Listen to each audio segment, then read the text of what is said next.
Hello everybody, hello, welcome in. Thanks for joining me today on a little bit of a bonus stream. Welcome to Zoe, welcome Alicia, first time catching a live. Lovely to have you join us. And the same with Laura. You're going to be lurking today, absolutely no worries, lurk away. Thanks for joining us. Welcome Jana, welcome Paulina.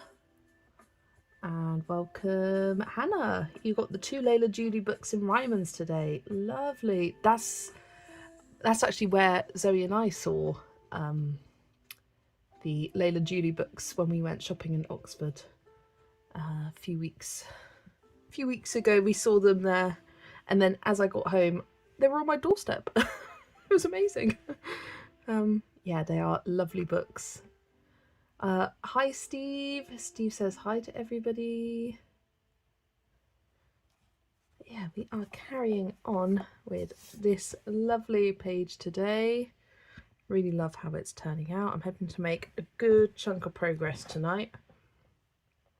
Not sure if I will finish it. I probably won't, but I might get close.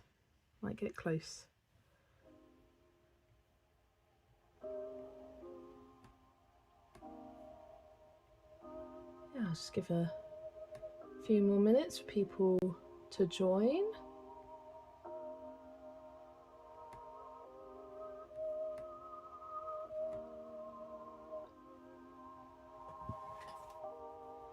Yeah, thought I would do a stream tonight. I usually work Tuesday evenings, so I'm not available, but I was working this morning instead. They needed me to do something else this morning, so that was no problem. Means that I'm free this evening as well as tomorrow evening. So we'll have 3 streams this week. Might be quiet for a few minutes whilst I tuck into a late dinner. Lovely. What have you got for dinner tonight, Zoe? We had soup and cheese scones tonight. Check the page. There it is.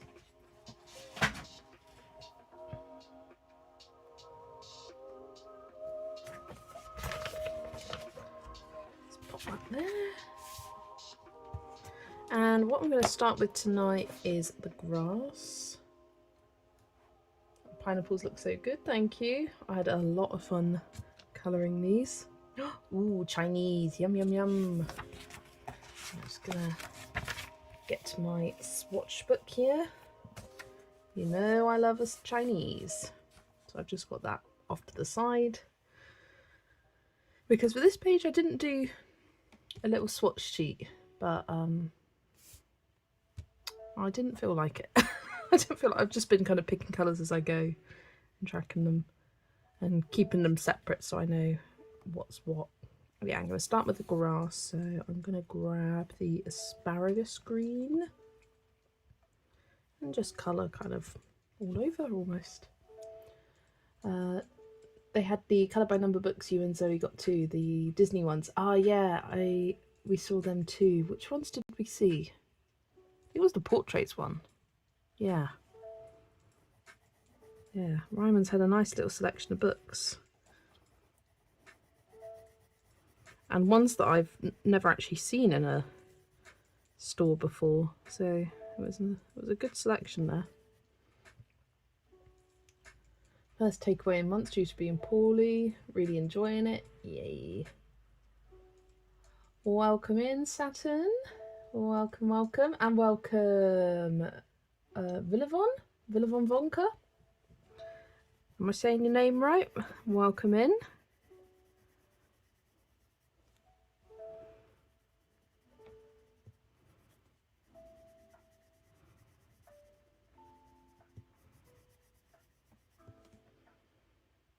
How many years have I been colouring? 3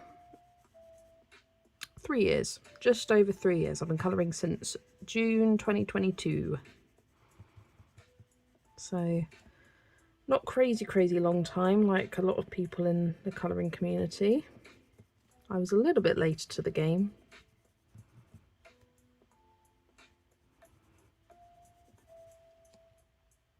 Welcome Ashley. It's a silly name just for fun. Fair enough. Fair enough, Villavon.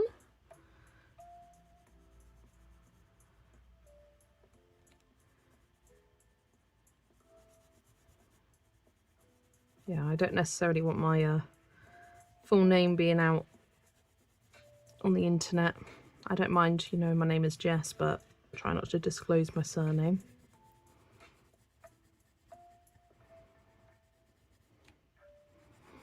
And that's mainly because it's a very unique surname, so if you know it, then you can find me.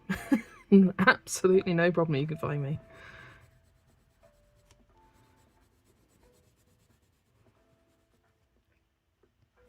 Hello Whitney, welcome in. Ashley's talked to the bosses, all is well, that's good.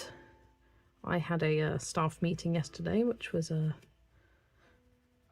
quite good actually. Yeah, I was talking with another carer earlier, and we both said that because we've just got a new deputy manager, she's been promoted, so was something else before and now is deputy manager, and she had a very like good, honest, open conversation.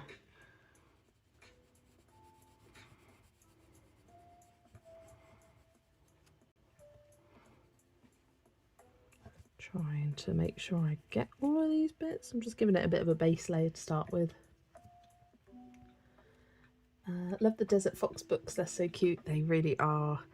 And I'll give you guys a spoiler, the other one got randomised for my autumn selection. I have got the footage of that video ready to go, and wow, I'm not looking forward to editing it because there's 210 minutes, which I worked out with my mum, it's 3 hours and 20 minutes in total, I think. 210 minutes. It's going to be a long one, but I love making them, and I always love watching long videos from people.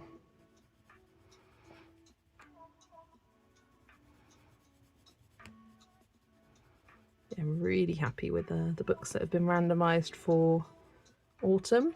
I remember when I finished doing the summer randomiser, I was a bit like, not too happy with some of these books, but I was even tempted to just refilm it, but I thought, no, just stick with what you've got. And I'm glad I did, because I've been pretty successful at colouring in all of them, and almost all of them. I can show you my journal and where I'm at with the list of 30 that I randomised. I'm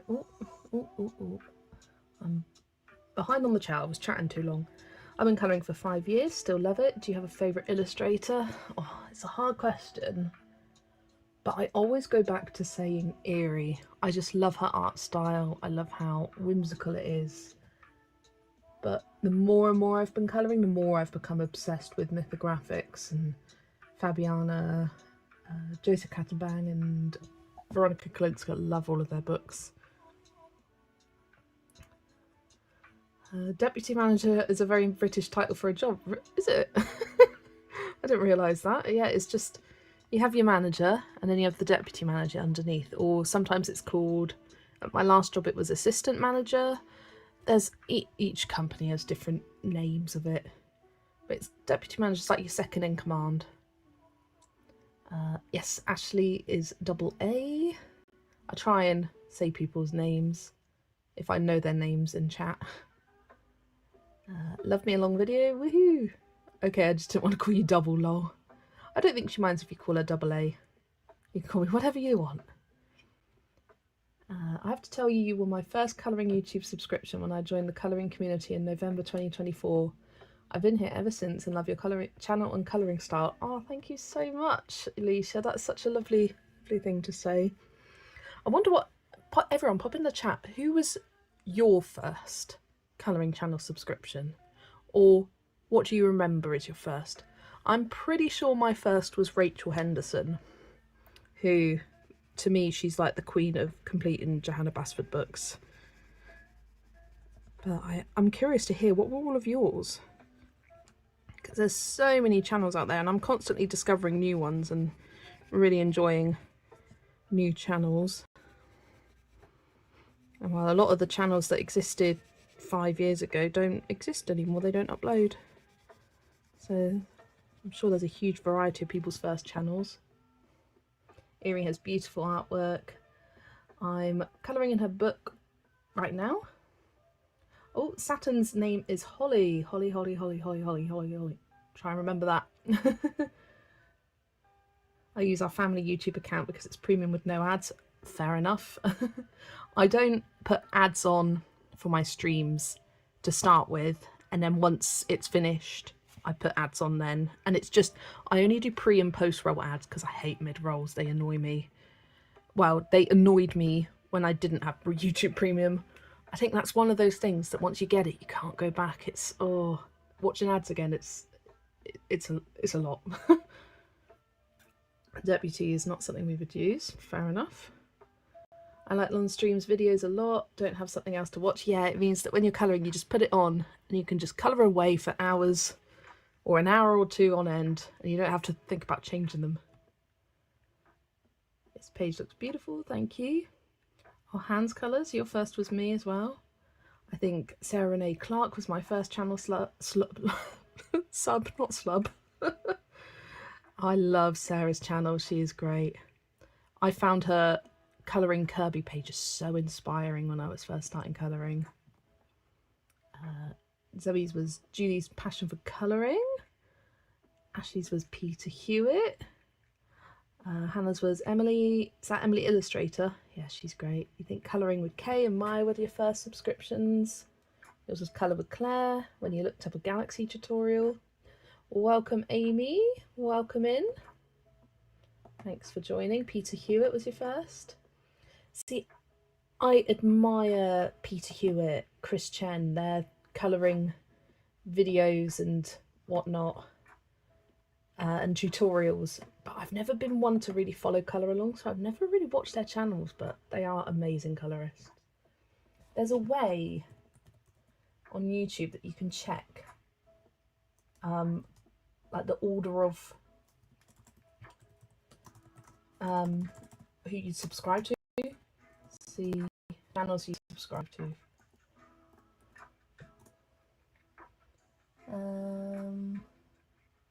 To see the channels you subscribe to, go to the subscriptions page and tap all. Subscriptions. You think yours was either Sarah Renee Clark or Amy Scholk? Let me check my subscription. I'm curious now to see what it actually was.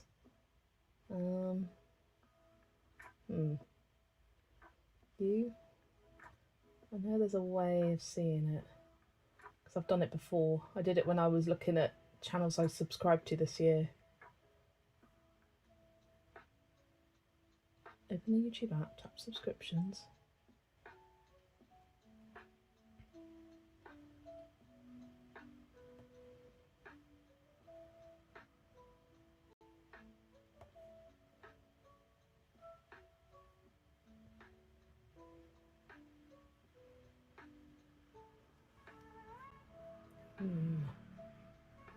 These are just showing, maybe it's in this bit.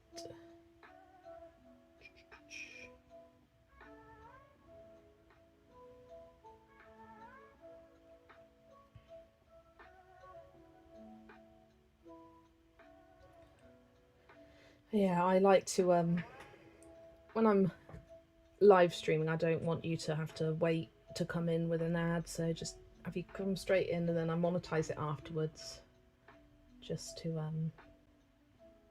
get a few pennies in for anyone rewatching. I can't work out how to find this. I lied. According to my subscription history, it's a colourful escape.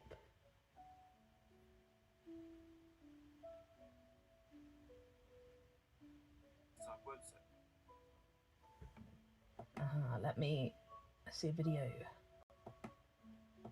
Put it on mute.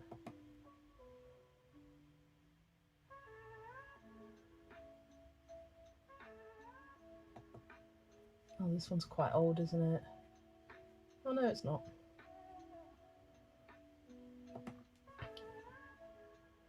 YouTube Studio. Aha. Aha. I need to go on YouTube Studio.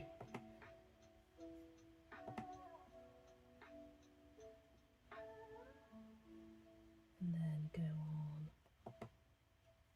No, those are my subscribers.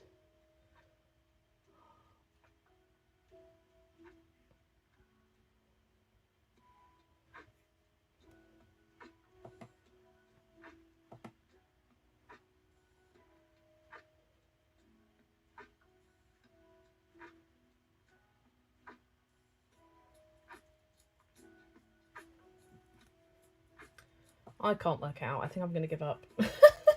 I know I've done it before, but I can't work out how to do it now. Wait, no, that's not in order. Yeah, there is a way to see the complete subscription history.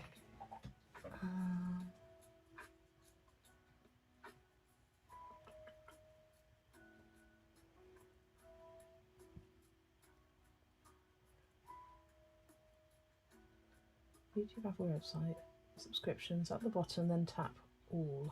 Top right, so let's sort by recently subscribed.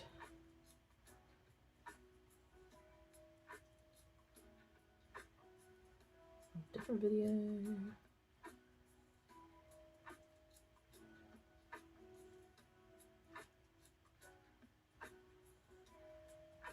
Aha. Potentially I found it. This is one hell of a side tangent.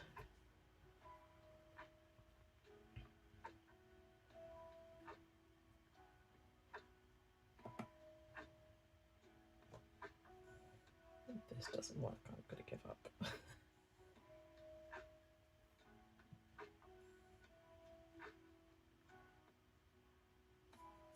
Ah, yes. Found it. No. It's new activity. No, it doesn't have it in order. I'll have to look it up at the end of stream. Find out for next stream. Right, let's get back to colouring. Okay. I think if I found it out not that long ago for the mid-year colouring review tag, I'd remember how to do it, but no. But no.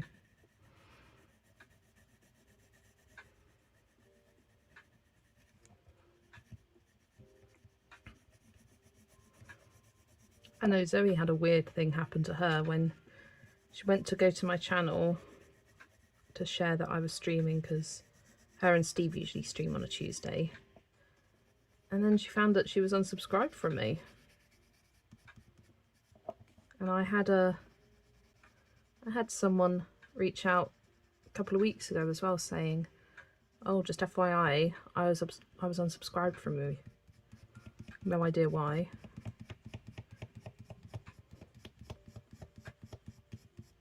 They suggested I went and told people to check that they're subscribed, but I was like, I don't even tell people to subscribe to start with. Like, I'm not going to go tell them to check and resubscribe.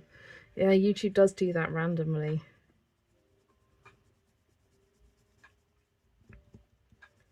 But I think the algorithm works in the fact that if you do watch someone's channel regularly, it'll always be there in your subscription feed, whether you're subscribed to them or not. So you should still be able to access the videos.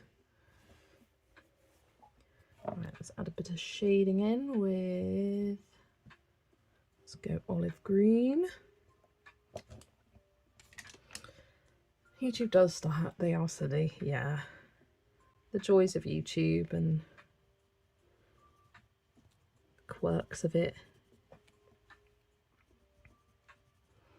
I'm just going over these little grass strokes here.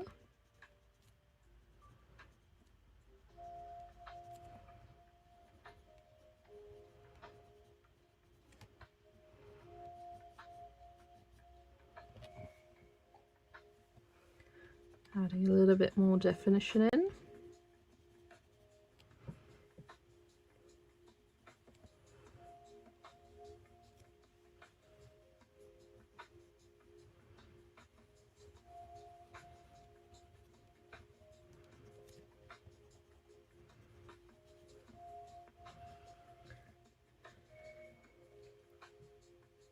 I hope you don't mind me asking, but why do you not post your finished pages on Instagram anymore? That's a fair question. You're allowed to ask, and the reason is I just wasn't enjoying it, and I found that even though it doesn't take long to post to Instagram, I was finding it was just taken away from my time, and I'd rather put that time on the channel. I share all my completed pages on the channel. If I do buddy colours, they share my finished page there. I was just getting so behind with posting. At the start of this year, I wanted to get back into it, and I was like doing checkboxes in my journal to try and track it, and I didn't want to do it. And I thought, you know what, doing Instagram is an extra thing. I was posting regularly before I had my channel because it was a great way of connecting with people, and then I had my channel and I was like, I don't see the value in it for myself. I use Instagram more as a messaging app now than anything else. I don't even really interact with many posts at all. I never check my notifications. So if you ever comment something and I don't reply, I just don't check the notifications on there. So just DM me and I'll always respond to that.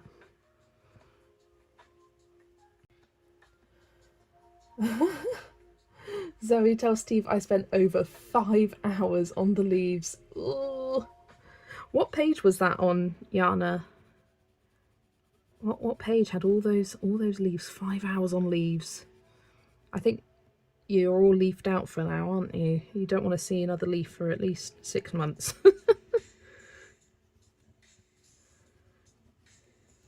I was saying last night on commenting on the streams, being like, sometimes I get in the like leaf colouring zen. Sometimes I love it, and other times I'm like, let this be over already. I think it depends on the leaf shape, because some shapes I prefer colouring than others. Like if they're all tiny little leaves, ugh. Like huge leaves I get really bored with because it's a lot of pencil, but leaves kind of this size I quite enjoy. It was the toucan bird in Fawn Fragile. Lovely. I'm not familiar with the page, but wow, a lot of leaves. Dinner has been had. That feels better. Yum, yum, yum. Hi, Lucy. Welcome in. Thanks for joining. Yeah, and I can't wait to see this page since you want to blame Steve. It does depend on the leaf. Yeah, someone else who agrees. It looks stunning. I told Steve I had found hell and it was green. Oh, let me show you a page that I was in leaf hell for. Where is it? Down here. I recently got an extra cube shelf, so I've got 4 extra cubes now. So I rearranged all my colouring books. I'll tell you what, it looks very nice with a double shelf next to me, but I'm getting used to knowing where to look for books now. But my leaf hell was in this book. This was my leaf hell. Oh god, I hated these leaves. I hated them so much.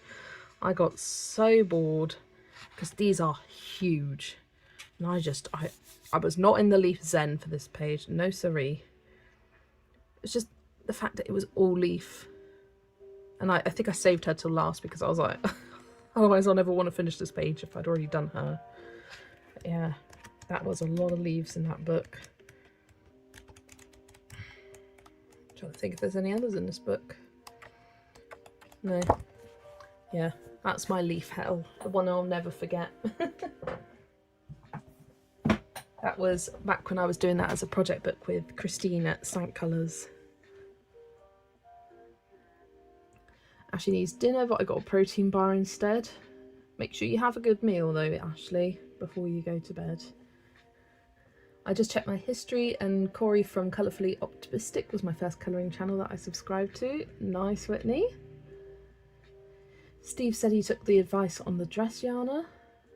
What do you think of Johanna Basford, her new wildflower book? Have you seen the flip through?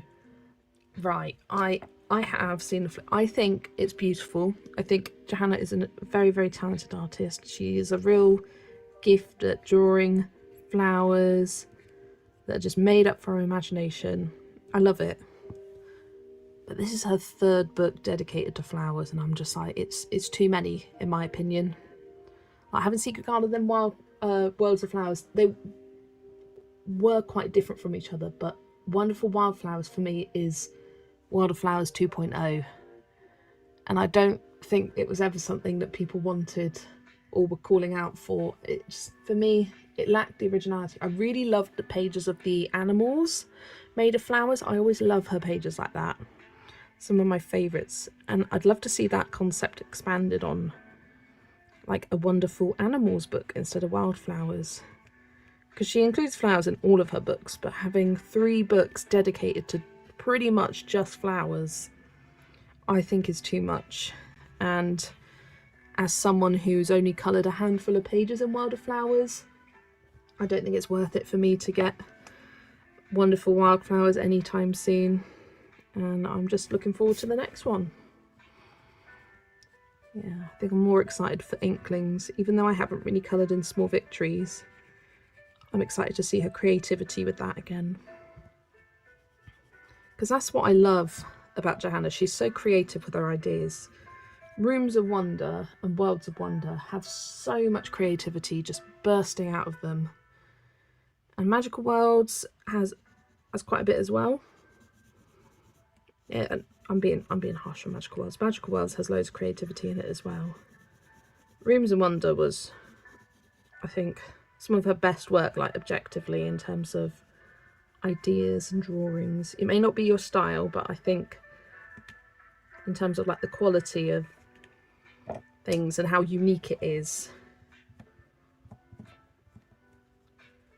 Yeah, I was just a bit, I was hoping for more pages that weren't just flowers, and I'd say a good 90% of the book is just flowers and flower patterns, flower mandalas, and it's just, oh no thank you, not for me. Maybe for other people, but it's not for me, not anymore. Lucy's doing a page at the moment and I'm not happy with the leaves. Which one's that, Lucy? That looks painful, lol. It's so pretty, Jess. That Lulu page is done. Yeah, I do love the finished result of that page and I'm glad it's done. And I don't have to do it again. Lucy's seen the flip through and cancelled her pre-order. World of Flowers is better. There's a lot of flowers in rows. Yeah. I think if I had the choice, I would have got Wonderful Wildflowers over World of Flowers. Oh, I don't know, actually. Let me grab World of Flowers, so we have something to look at in reference. I really like in this book, oh, my glue binding is coming away. Oh, I love that little title page I did back when I actually did these title pages. And not only did I do the title pages, but I kind of used Johanna's style of doing little flowers, making up the word to do my name. But what I love about this book is that, yes, you've got pages of flowers like this, but you've got some more interesting ones. Like, you've got different objects in them, like these pencils. Like, you've got pages with, like, this gorgeous bottle, a little things like this, of shelves, rooms, something more than just flowers on a page. You've still got flowers on a page. Yeah, you got some more interesting objects. I feel like Wonderful Wildflowers is literally just flowers, apart from the ones which are like flowers made of animals. At least that was my impression when I flipped through. So many wallpapery pages in Wonderful. But yeah, you got little trucks, little shelves. Oh, I love this double page. The kind of almost like chemistry setup. Honestly, I think the same thing. I like her previous flower book better. She already hinted in her Instagram comments that she's working on an animal book next. Woo! Yay! Yeah, she needs to... She is amazing at drawing animals. I love this page with the bottles there. Yeah, still a fair few just flowery pages, and I'm not drawn to them anymore. I was when I first started colouring, but not as much.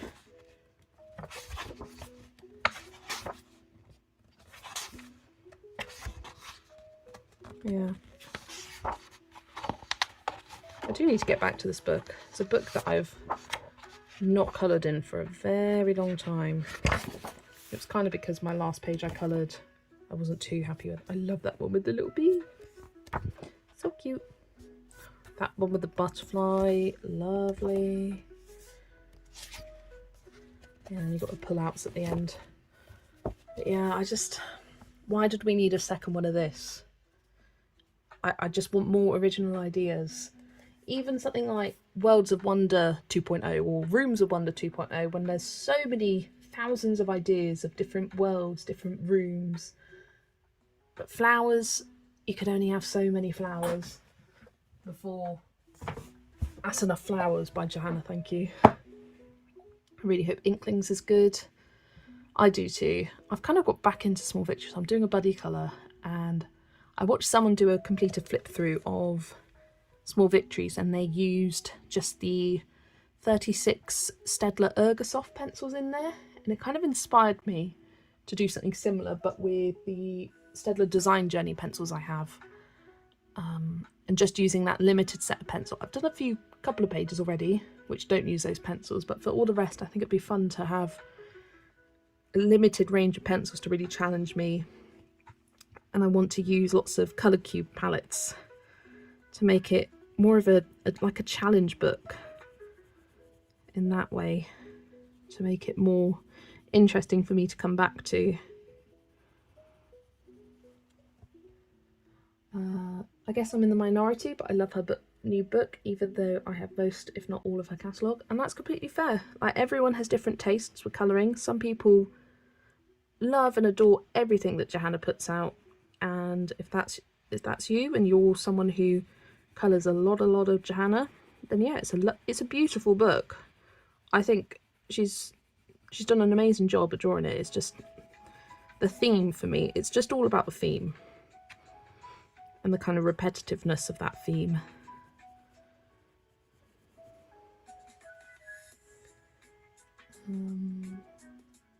Oh, you're doing a page out of Secret Garden, Lucy. Oh yeah, lots of leaves in that one.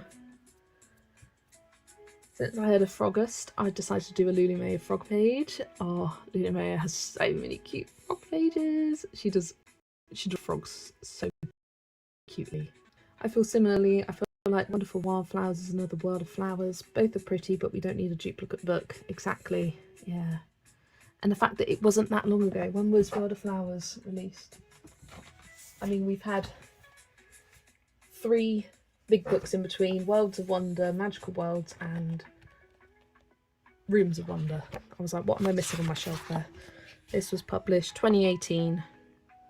So I suppose that was quite a while ago, isn't it? Well, time flies. Time flies. What came out after this then? Because Worlds of Wonder was 2020, wasn't it? Worlds of Wonder 2021. What happened in between 2018 and 2021? Don't know.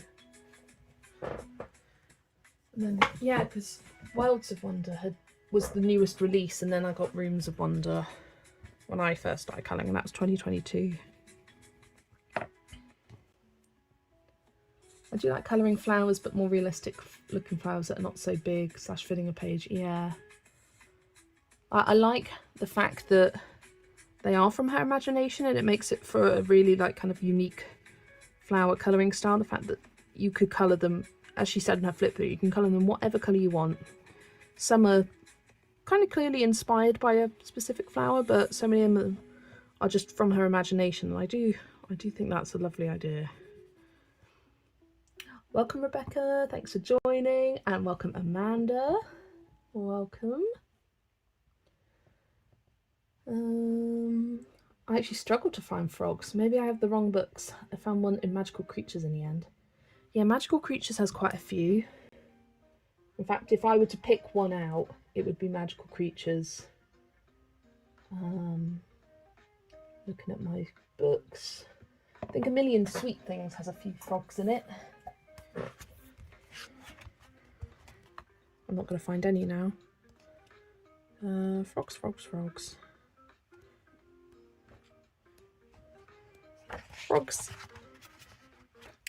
One of those classic animals that just pop up in almost all of her books. She has a few animals like that. Like, you'll always see a cat in one of her books. You'll always see a frog. There's frogs in that page that I've coloured. You'll always see a bunny and and the little gnome guy.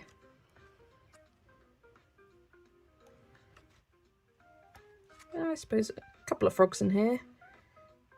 You do have to kind of hunt at these pages.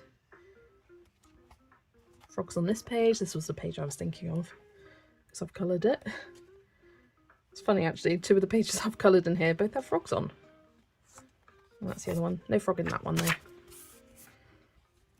So a few in Million Sweet Things. I'm sure there's some in A Million Baby Animals. Yeah. They just pop up all over. I wasn't going to get World of Flowers, but I found it in B&M for $4.99 and I bought it. Lol. Yeah, it's... I don't blame you. I saw it today actually as I was in B&M with a client, and I saw it and it's like, oh, it's such a good value, that. Ivy and the Inky Butterfly. I think that was before.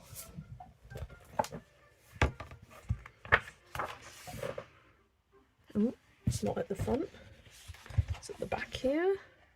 2017, so the year before. All the 30 Days of Creativity book. Yes, I think you're right actually. I think you're right.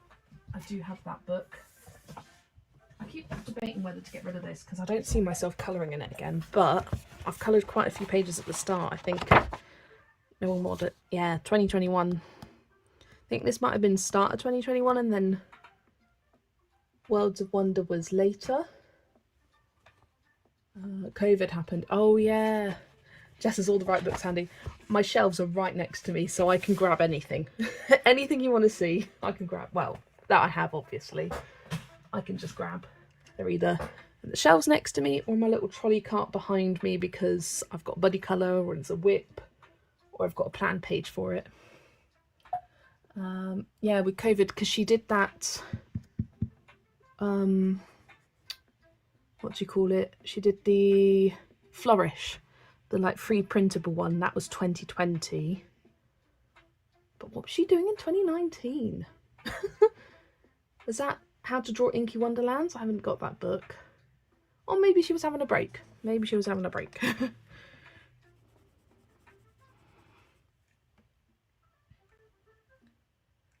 Yeah, I have no imagination, hahaha. You should have seen me try and colour a fantasy page last night whilst chatting to Ashley. Colouring a panda pink and purple had me like, ugh. I know you hate unnatural colours.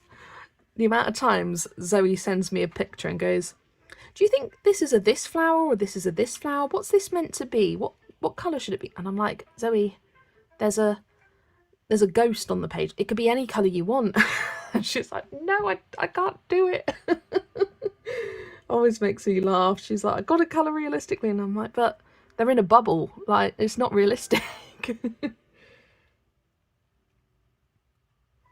I thought the Halloween book had lots of illustrations from other books. Oh, I missed that comment. Another question, what do you think of the Halloween book from Hannah Carlson? She posted a very short flip through. I think it looks great. I didn't recognise any illustrations from other books, Lucy. But yeah, I really like how she's got some proper Halloween-y pages. Kind of like almost gory, like really on that kind of upper limit of horror gore that I enjoy. Yeah, I've got a pre-order with Zoe, so looking forward to getting that.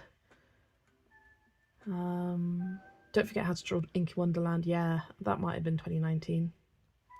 You rebought Magical Jungle as well. I had one before I gave my collection away and wasn't going to rebuy it, but thought, why not? Yeah, when it's £5, it's hard to sniff at. So yeah, I'm the same. I do everything realistically, even though I wish I was more creative about it. Huh? Exactly. I too wish I had more creative freedom. I can't. Must freeze Zoe's imagination. I also like colouring things in fairly realistic colours, but every now and then I'll go crazy and I'll colour something with purple leaves, and that is crazy for me. Every now and then, but not very often at all. Not very often at all. Yeah, I really did like the look of Hannah Carlson's book. Let me see if I can share the flip through with you all. Oh, Inky Wonderlands was 2019. There we go. There's the mystery. I'm going to wait for the proper flip through and for it to be available on Amazon.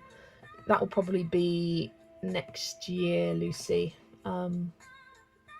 Probably around maybe July next year, because that's when Christmas won, and the Christmas was pretty similar time. Right, let's go on Insta.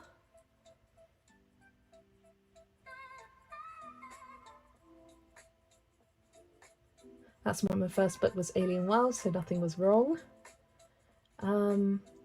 Yeah, it's a lot of people say they love Camila Angelikova's 50 monster miniatures because there is a lot of creative freedom. Like, it's monsters, they can literally be anything. They can be blue, purple, pink, orange, grey, green, anything. Right, okay, I've got, let me share my browser. Always does a silly thing. There we go. Right, and then I can, if you guys haven't seen it, I can share with you. Short flip. It's not particularly big though. Can I make it bigger? No, that just pauses it. Ah, bigger. Here's the short flip. Yeah, I love that page. That witch is so cool. Pumpkin house, yes. Cat, yes. Magic shop. Witch at cauldron. Mushrooms. Characters dressed up for Halloween. Oh, creepy eye flowers. I love that basket. I love that pumpkin house. Yeah, I'm really looking forward to it. Oh, I love all the pumpkins. I love colouring. And like gory hand at the start. Yeah, I think it's going to be a good one. Good one in my opinion.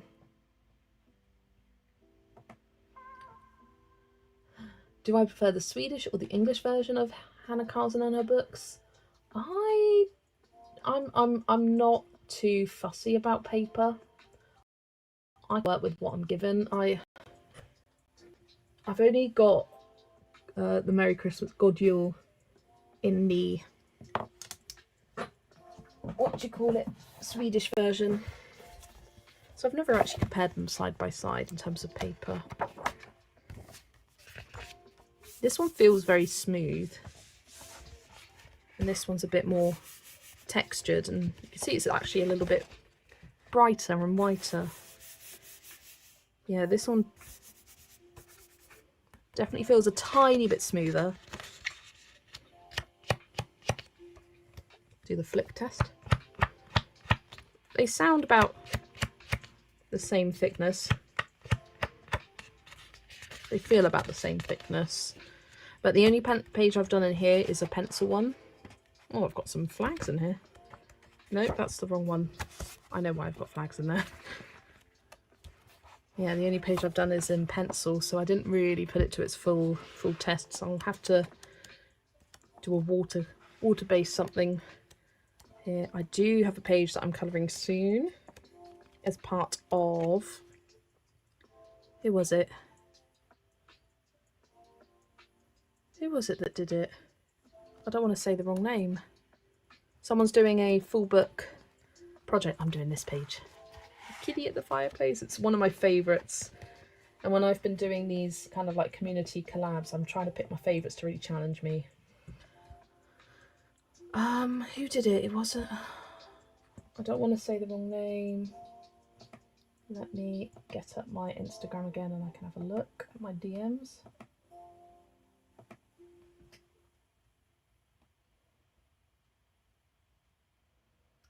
It was... Scroll.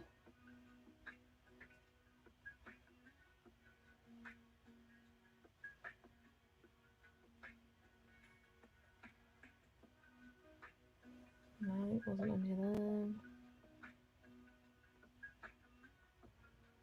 But she's still got some spaces on it. She posted today. Can't find who it was. Let's look at my YouTube.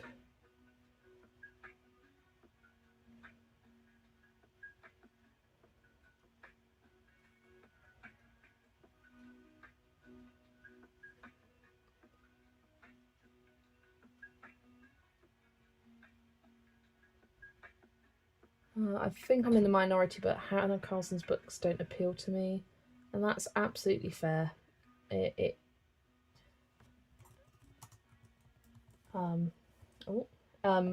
She was an artist that definitely grew on me over time.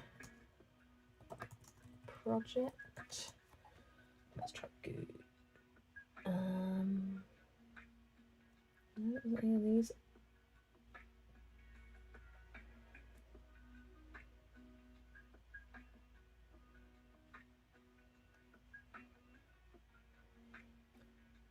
Yeah, it's fine not to like every illustrator. That's completely normal. Yeah, there's some very popular illustrators that just don't do it for me, and that's completely fine. And that's the beauty of the colouring community and how varied it is.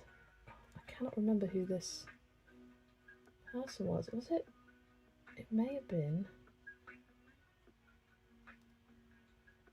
Maybe because I'm here.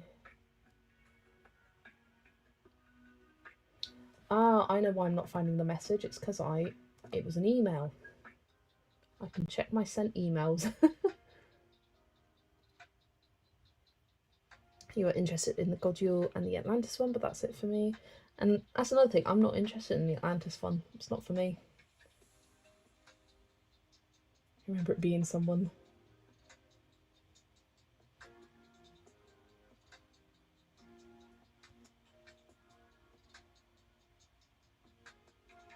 Oh, I did it on my other email.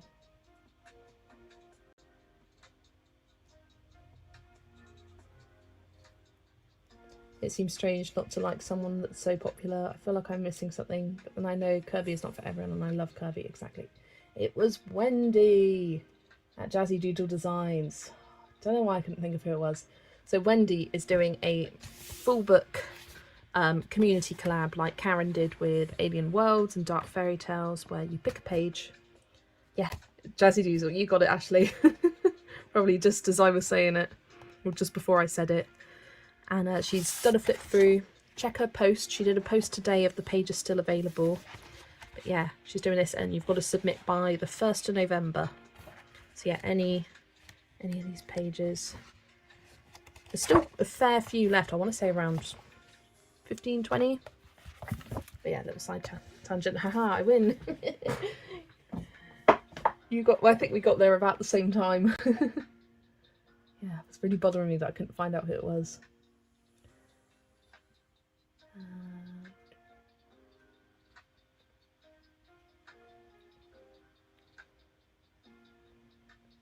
Yeah, one of the like popular illustrators that everyone loves and everyone wants to get their hands on is Clara Markova, and for me, she's never appealed to me.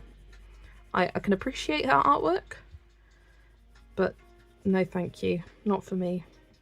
I'm trying to think of any other popular illustrators out there that I just haven't got any of. I just recently got my first Camilla de Errico, and I'm quite obsessed with her books now. But sometimes it's more of like an intimidation thing than I don't like their style. You're not into Zen Doodle books and mandalas? Yeah, me either. I just think my colouring time's so limited, I can't be bothered with patterns. Lucy's fave is Summer Nights Until I Get Merry Christmas. Yeah, I really like Summer Nights too. What was my favourite in my rank of rote? Tales from the Forest Kingdom. Oh my gosh, just browsing Facebook, and someone on my mum's side of the country has put their Christmas tree and decorations up today. I mean, I love Christmas, but wow, I'm a traditional 1st of December girl. But if it brings them joy, good on them. Before the kids have even gone back to school is insane to me. We're still in summer. We're not even in autumn. We've got a whole season ahead of us before we get to Christmas. That's great. I could hear her voice and see the nails. It was the nails. Yeah, I could hear her voice too. I was like, who is it? Who is it? And I didn't want to say the wrong name and get confused. Your Nicholas Filbert book came today. It's gorgeous. Yeah, that's something I really loved the look of, but I know I would never colour that. Clara's books are an insane cost. Yeah, I'm glad. It's one of those artists where I'm like, I'm glad I'm not a big fan of it, because books are so expensive to get. I want to like the Camilla de Erico ones more, but I don't think they are for me. Pretty to look at, but I can't imagine ever colouring them. And that's fair enough. You're not big on the grayscale portraits. I never used to be, and then I coloured one, and I think I'm hooked now. They're simpler than they look to colour because all the shading's there for you. It's quite nice. Oh my, I'm all for early decorations, but August. If it was up to me, I'll put them up on the 20th and take them down on the 27th. I love Christmas, but not the decor. For us in our household, we used to do it earlier, but recently we've been doing like the bare minimum for decoration. We just can't be bothered to decorate. We just don't find the joy in it anymore. Now that I'm an adult, I just can't be bothered. Christmas, the last 3 Christmases for me were very stressful times at work. I was very, very busy at work. So I'm hoping this year my work isn't going to change over the Christmas period. It will be just as it is normally. So I'm hoping that I won't be as stressed out and tired over the Christmas period, and I'll actually be able to enjoy it a bit more this year. That's the plan anyway. I have one Clara book, but I barely touch it because I'm afraid of colouring something ugly in that expensive book. Yeah, it's hard. It's hard when you spent so much money, even though you know you want to colour in it because that's what you bought it for. It's hard to colour that first page and the fear of messing up. I love Camilla's bees. Yeah, me too. Flights of Fantasy. So many bees. I cannot wait to colour my first page in it. I have got it on my plans list for September. So looking forward to that.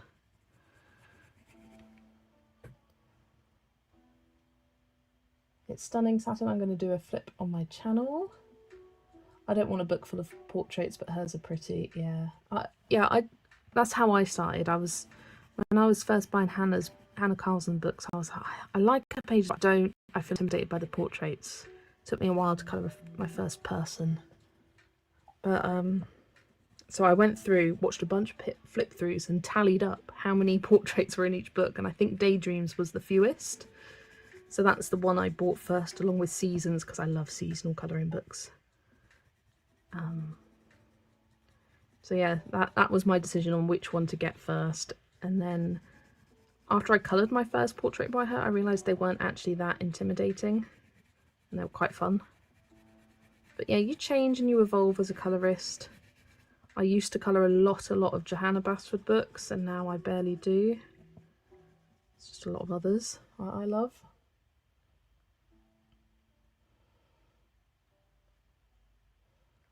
Oh, look at getting the more expensive books as a way to support exceptional artists. That's fair enough, Johanna. That's quite nice attitude.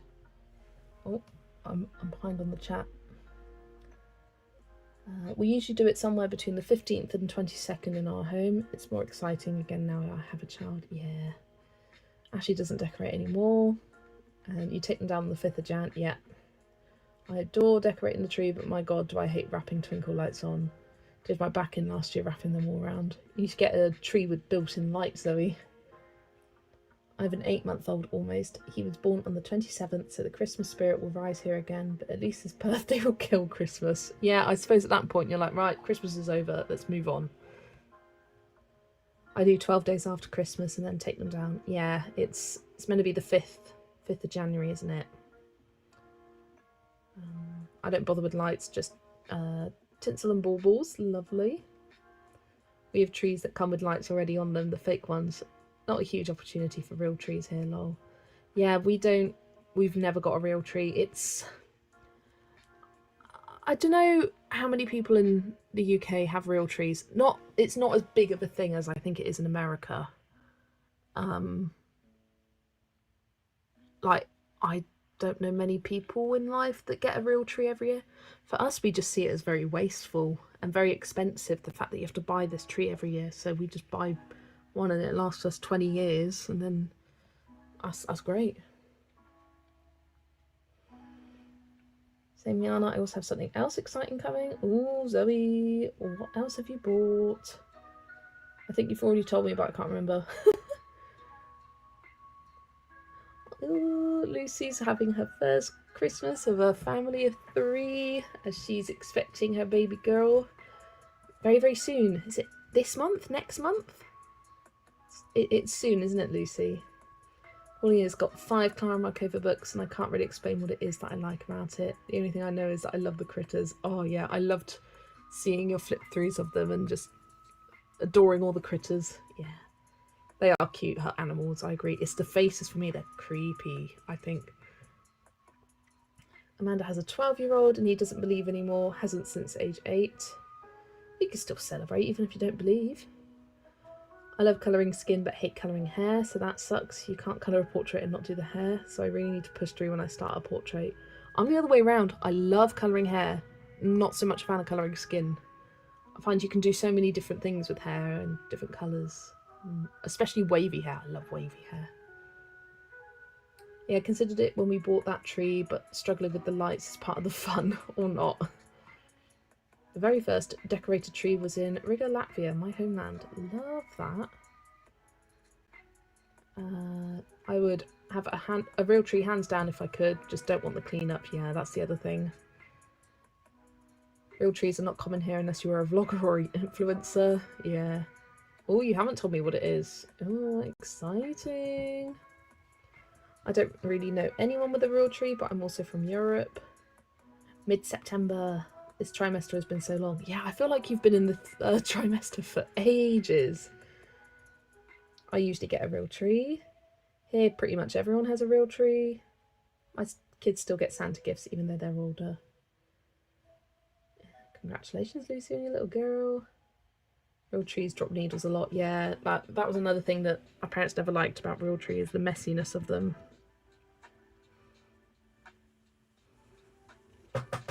But I can appreciate people who like a real tree and sort of the smell of it and whatnot. It's never been something we've done, so never bothered me that we didn't have a real tree.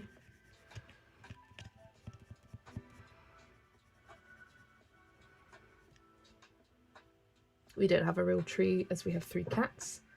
I think one year, like it was the first year after we got Lexi, our cat, we got a real tree, and it was because it was a tiny tree. It was like a 1-foot real tree in a pot or something, because we were afraid that she'd climb up it. And sure enough, the following year she did climb up it. But she's pretty good now. We try not to hang things on the lowest branches because she likes to play with them. But she doesn't tend to get in it anymore. At least not over the past few years. She may change her mind this year. Are you live every week on the same day? So for Ivanka, I am... My scheduled days are Wednesday and Fridays at 7:30 p.m. Today is a bonus because usually I work Tuesday evenings, so wouldn't be able to live. And the reason I'm live tonight is because of that, and also because Zoe and her partner Steve aren't streaming tonight, so I thought I'd fill in, do a little bonus one for you all.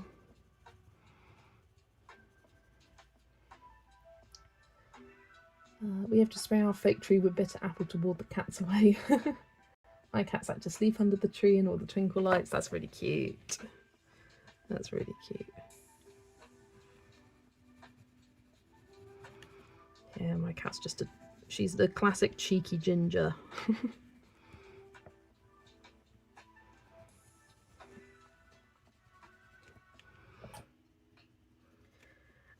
Going back to expensive books, I am very close to buying my first Carolina Kubikowska book.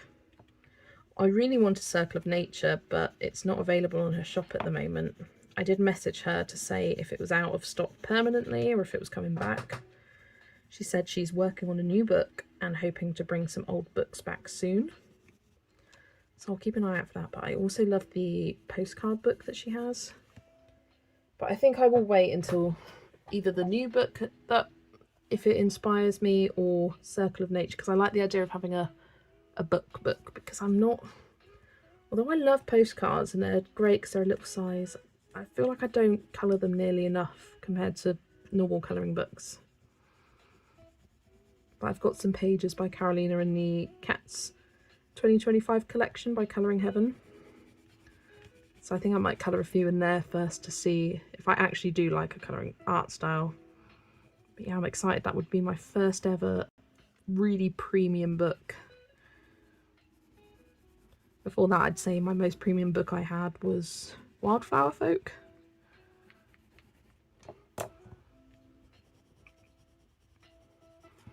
That wasn't premium in the sense that the artist makes, sells all independently. Kind of premium I'm on about.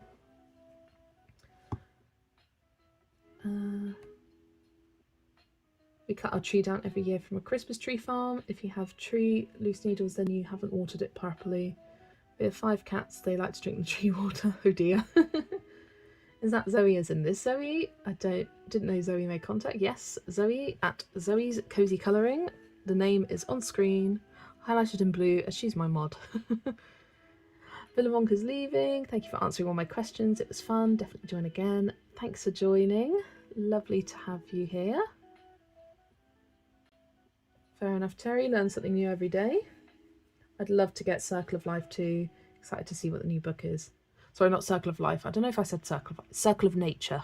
It's the name of the book. It looks so gorgeous.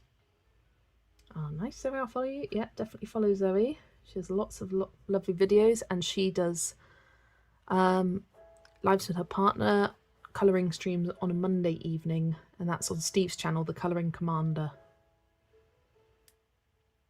Hello, it's a bonus surprise live. Nice surprise. Welcome, Catherine. Thanks for joining us. And welcome, Kate. Thanks for joining.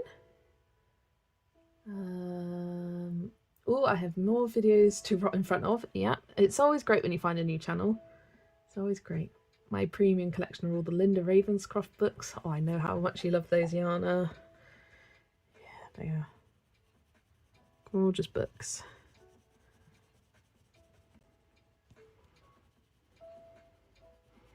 But yeah, I've been browsing a little bit on Etsy recently, just having a look at different things on there. And I think I mentioned this in the last live stream, but I will show you. It would be amazing if Circle of Nature came available again. Yeah, she said it will, just don't know when. Not sure when. Oh, let me get up Etsy. I watch more YouTube than actual TV. It's great. Yeah, me too. I'll go through phases where I watch series, but most of the time I'm watching YouTube. If I'm colouring, I'm watching YouTube. Life Print Studio. That's it. No, maybe not. Maybe it's not that. Life Illustrations. Yes, that's it. On one of your and Zoe's adventures, you two should go to her gallery. Oh, where is her gallery, Yana? Kate enjoys Kirby Rosanus' books.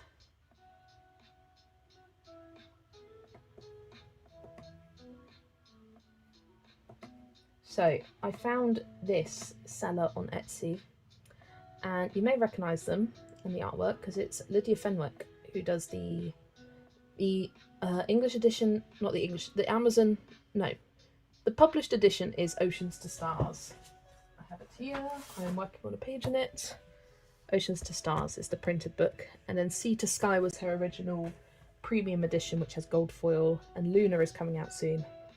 But what I found that she has on her shop is illustrations of, like coloured illustrations of all of the signs that you find in the book, which I thought was really useful if you let's go astrology prints. Yeah, you've got Scorpio, Libra, and if I grab my book you can see they're the exact same, they're just formatted slightly differently. What have we got? Scorpio. So they've got all of them from each of the sections. Scorpio. So here's the line art and there's the finished art. So it's great for some reference if you're unsure of colour palettes. And you've got them, like, I love the mermaid and the astrology ones, but I sometimes look at the backgrounds and I'm like, what do I do with all that? Look at that one, it's like black and white with a pop of purpley red. Leo's the one I'm working on at the moment. Look at that Gemini one, so cute. Yeah, so it's a nice little tip if you have a book, maybe want to copy a colour palette. Look at that Aquarius mermaid, I love it.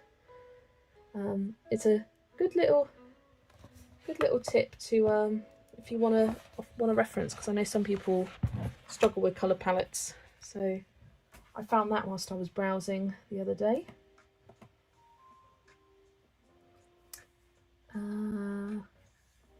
You don't watch TV. You're working in Kirby now, even though I said I wasn't going to do another Kirby order this month.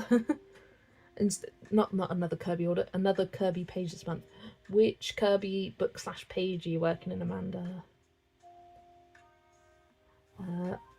When myself and Jess are on holiday, the TV is never not on YouTube. It's on all day, lol. Yeah, that's how I live at home. YouTube's on all day. Oh, it's in Glastonbury. That's not too far from me, actually. Just under an hour. Well, around an hour-ish, Glastonbury. Ah. Well, I'm getting some faces pop up. Love me a reference. Yeah, I love me a reference. And sometimes the artwork's beautiful, but you're not quite sure what you want to do with it. So just having that reference there is like, woo. Nice to be here watching. Lovely to have you join us. Oh, Anamorphia again, the swordfish, and I'm going to attempt to not colour it blue and yellow like it should be. Ooh, she's going crazy. She's going crazy. I do know the page you're on about. I don't have Anamorphia, but I know the page you're on about. Right, what should I colour next? What next? What comes next? You've been freed. I'm feeling these barrels. I want to do barrels. So grab my browns here.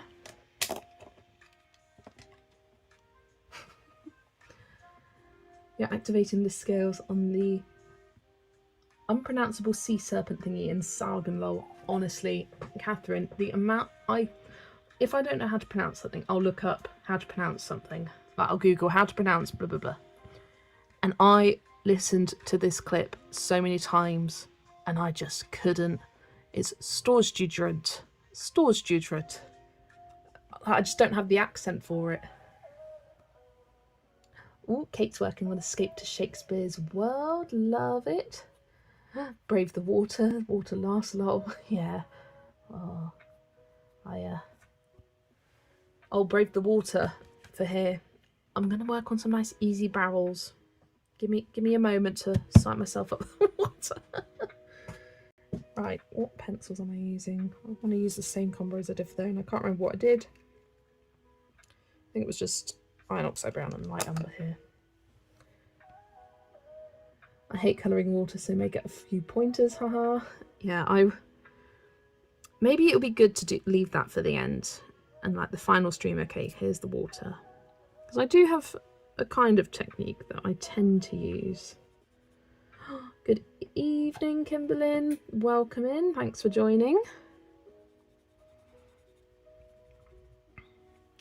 And Kate, which page are you working on in Escape to Shakespeare's World? I have got a buddy colour with Catherine in it. We are doing the Macbeth page with all the tartan on it.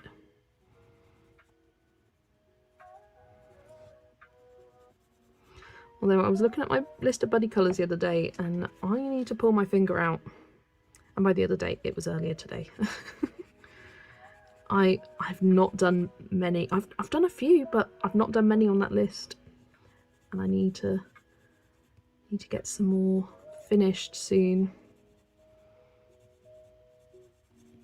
I've done other pages that were on my plans list, so I'm glad I got those done. But yeah, I need to start actually getting these buddies finished.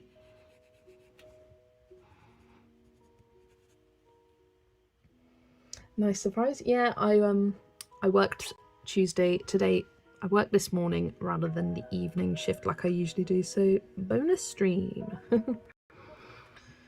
for you all. I just couldn't wait to get back to this page. Just been really itching to get back to it.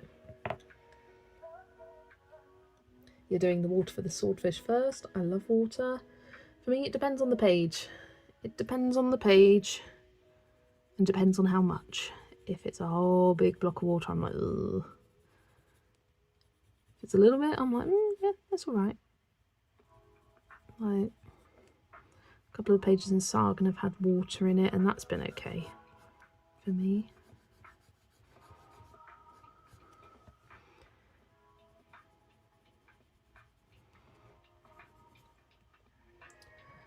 Oh yes, I put it away for a few days. It's looking a bit rough, but I'm sure it will work. Yeah, you just need to clear your mind for a while. What I have been doing this month is finishing a few very, very long-term whips. So I finished 2 in nature mandalas. So it's great to finally have those done. And I finished 1 in matchstick mouth floral. So another one that was great to have it done, because they have been whips since like my first year of colouring, I think. It's been a long, long time.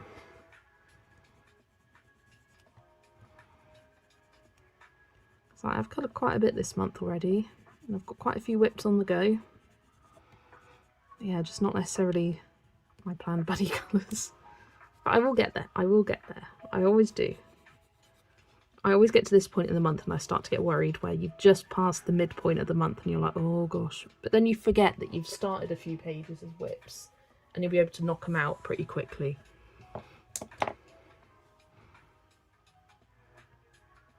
It's been a slow month for you. Yeah, we all have those kind of months, Lucy.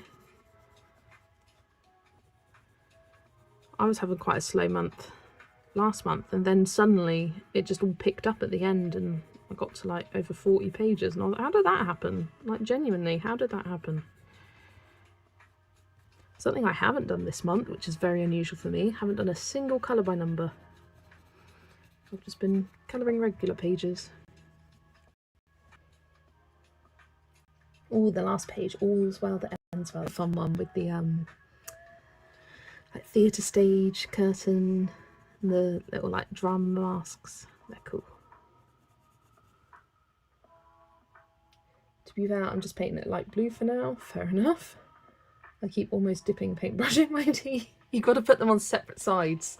Separate sides, like my tea's always over on the right here, water's always over on the left. So I've luckily never done that. Never say never though.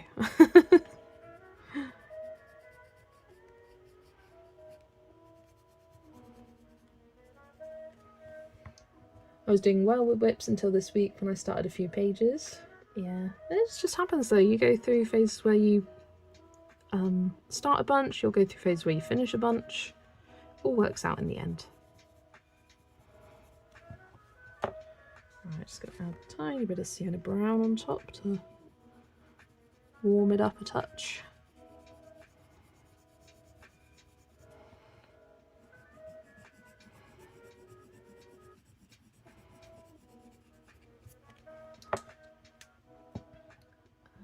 They are on separate sides and the water container is a square tub. Worst is if you're painting brown and drinking tea. Dangerous territory. Tiny branches are finished. Nice Yana. No doubt at some point I will spill a drink on my book. Or I spilt water one day. I could have cried. Could have cried. It wasn't a terrible disaster. I can't remember what page it was on actually. But I think I mostly saved it. I'm trying to think what it was. At Christmas, when I'd received a couple of books, my mum spilt her whole mug of tea on the floor and it got on my books and I was like, save the books, quick! Don't forget the floor, my books! You had a glitter pen accident in Sargon. Went to paint the fairy's wings and too much came out on the lavender coloured fairy. Oh no, Kimberlyn! No! That does happen sometimes, like with this Spectrum Noir. Like you think it's like not coming out, so you give it a squeeze and then it all squirts out. So you do have to be careful. You do have to be careful. Right, I need to grab a different pencil. There's my Arrtx case. It's the other thing, I've now got the shelf space to put my pencil cases on them. And it's trying to get used to where everything is for that. Right, I want dark brown. I think that will do. Dark brown, maybe a bit of dark umber, a bit of burnt umber. Fairy dust explosion, love that. You know what, there could be worse things that happen. Like a glitter explosion, in terms of like disasters on a page, worse things could happen. Right, let's grab dark umber for these crates and planks.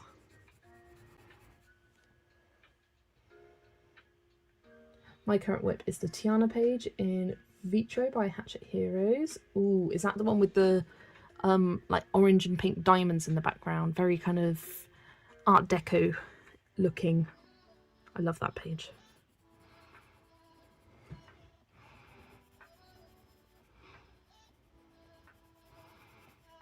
Sometimes my knowledge of books and what's in them kind of scares me. I'm like, how do I know this much about books?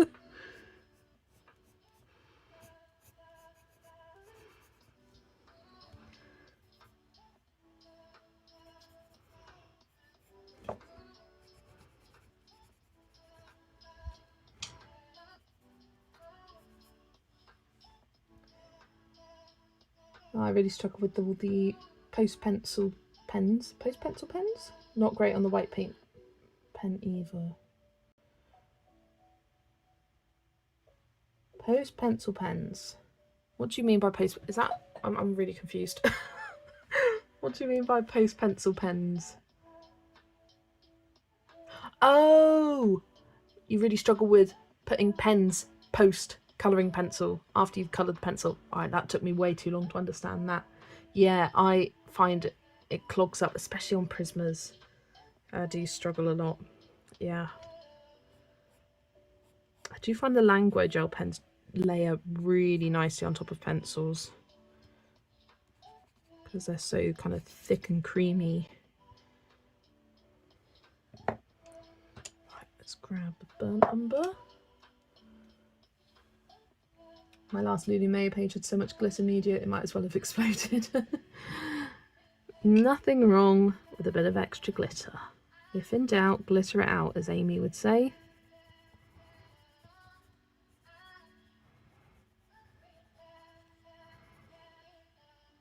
At least it didn't run off the wing. The one wing is very silvery though, not lavender. After I colour with the pencil and I'm finishing the page. Yeah, it took me a while, but I got there eventually. Kimberlyn. I filmed a finished colour book pages video today, but the audio was doubled, so I had to record it again. I accidentally had Zoom to mic volume and had to do it a third time, but then the baby woke up. Oh no, Amanda. And I bet at that point you're just like, I don't want to say these words again.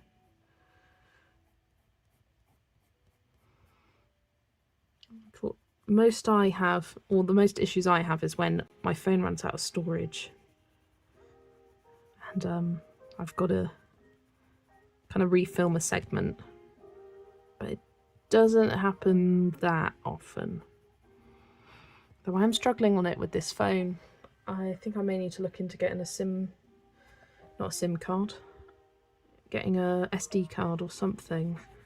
Some extra storage, because I can't have many videos in the bank, especially if I'm working on a long one. I've got to be careful. So I do need to get my autumn randomizer edited and uploaded fairly soon, so I can then delete it off my phone. Right, let's go dark brown. Hi Jess, just to tell you Zoe is napping. No worries. Let Zoe nap away. I had a long nap earlier. too long.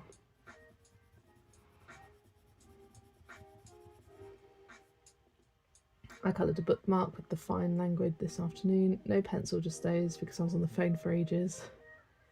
Yeah, they're quite nice and relaxing to colour with, and there's so many colours as well, which is great with them.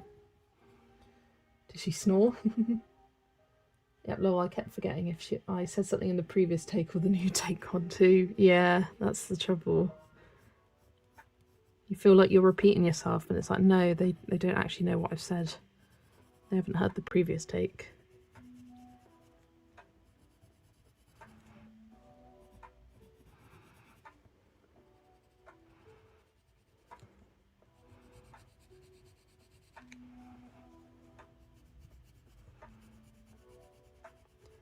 I look forward to watching that video, Amanda, when it's up.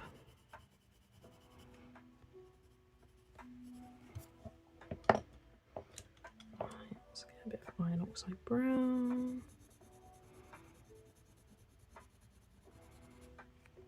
Yay, autumn randomizer. Yeah, it's all filmed. And it's going to be a long one. Because there's 210 minutes of footage. It's a lot. So we worked out 3 hours is 180 minutes. Plus 3.5 hours. That's just of my raw footage. So I don't pause it when I go grab a book. But that is majority of the time me just talking at the camera. They are long clips.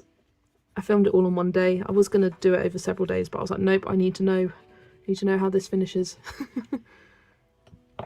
Right, I'm just going to do the little edges of the bank here. Let's grab the light umber, iron oxide. Yeah, just light umber. Maybe a bit of the burnt ochre.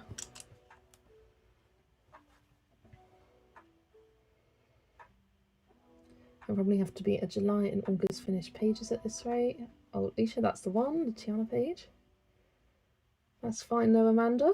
I mean, even if it is late for your July pages, still watch it. Still a completed pages.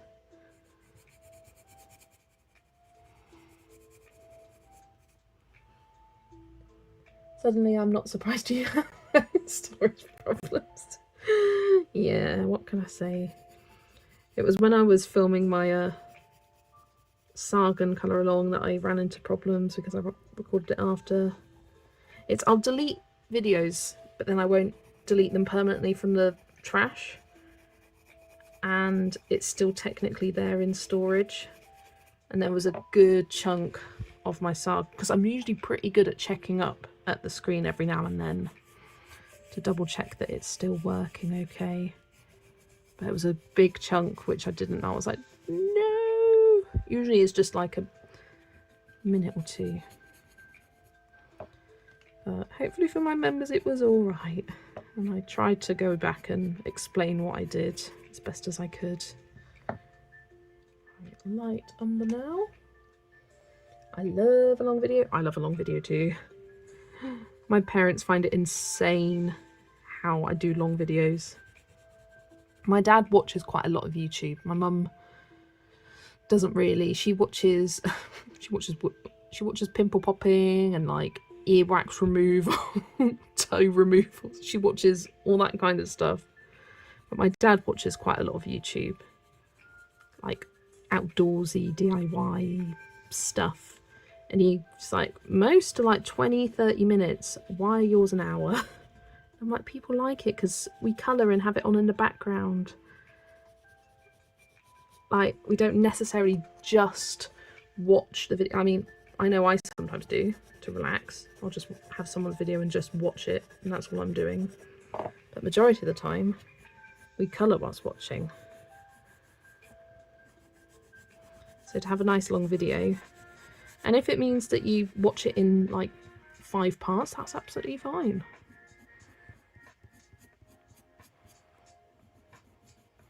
I know I've done that with some longer videos. Watch it in a few sittings.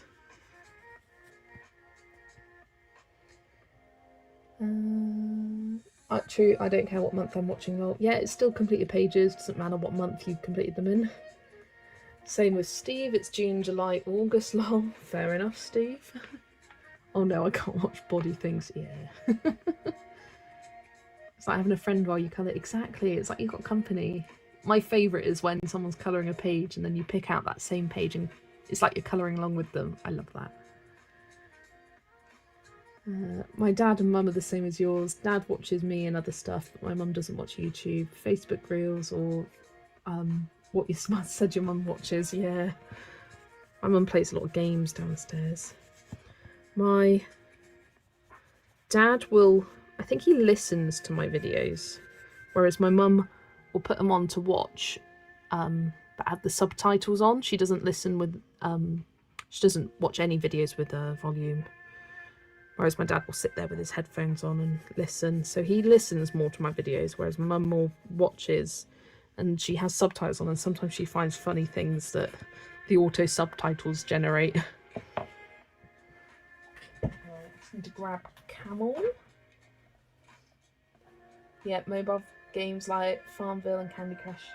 No, my mum doesn't play anything like that. She does like puzzle games, like solitaire. She does like ones where you're trying to get a block out of something, or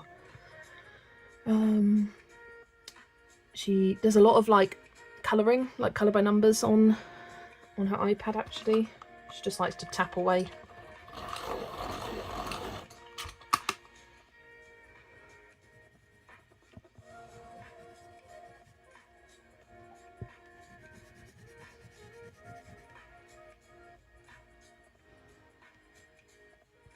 I just love my nurse practitioner. She does telehealth consults for basic needs and does them so quickly. It's such a convenience instead of having to go to the office. Love that. Yeah.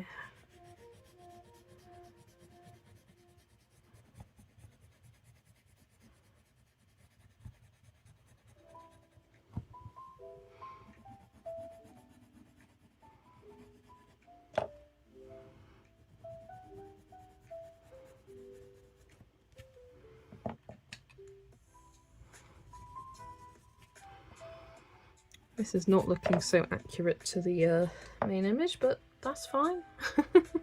These little bank bits. I'm kind of feeling like getting some of this background done. It's a bit of an odd colour though. Like I don't really have a colour that suits it. Sienna brown, like a light layer sienna brown. These darker bits, and I think maybe a bit of camel. Maybe a bit of light umber to shade. I think that will look good. Let me just move the pencils I don't need aside. Yeah, I think I'll start with a light layer of sienna brown. It'll be nice getting all of that done because there won't be too much of the page left.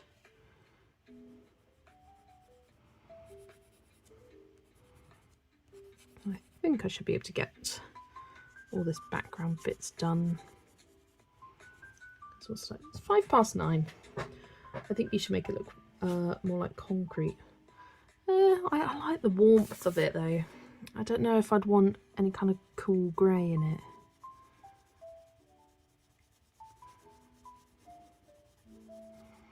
I do like the colour, it's just very, very unique, very specific. I need to have a look at my books and think about what page I want to do for a pencil buddy that I'm doing with Yolanda and with Steve, who you can see here as the colouring commander. We're doing a just pencil buddy colour where the pencil is the same but we colour whatever page we feel like. And that's for the Castle Art Harmonious set of pencils. And I need to go through my books and think, okay, what would work for this? I'm not quite sure. Something with lots of purples, I think, because I love the purples in the Harmonious set.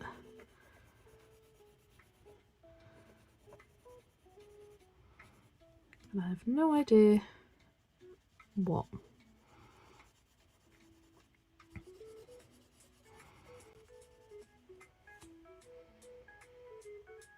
Why is this a bonus stream? Because I don't usually stream on a Tuesday evening, so it's a bonus. I usually stream Wednesday and Friday evenings, so those are my regulars, and then anything else is a bonus. Usually I work Tuesday evenings, so can't stream, but I was doing Tuesday morning instead this week.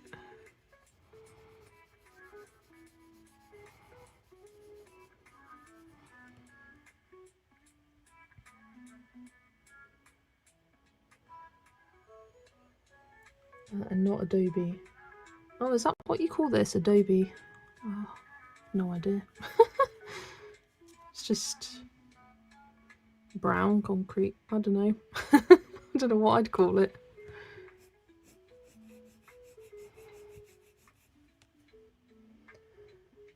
Yeah, I got to choose mine yet, lol. Fair enough, Steve.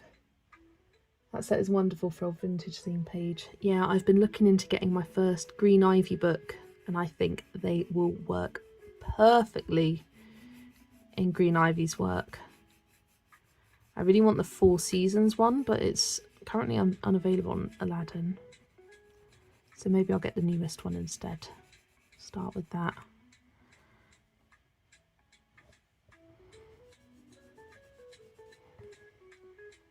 What's the name of the colouring book you're colouring from, Jess? It's in the title. It's the Desert Fox Mysterious Journey colouring book. It's a Korean one by Sugumi. Yeah, I try and put the name of the book in the title / description.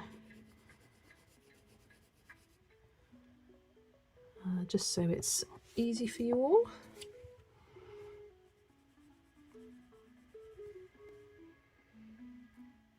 Painting around all these wee elements takes forever. Yeah, Amanda, it does. Adobe comes in different colours because it's made with mud. Ah, there were lots of adobe houses where I grew up, and there are some here. Yeah, I can imagine in your deserty areas. Arizona. Yeah, we don't have anything like this here. It's all brick and stone in the UK.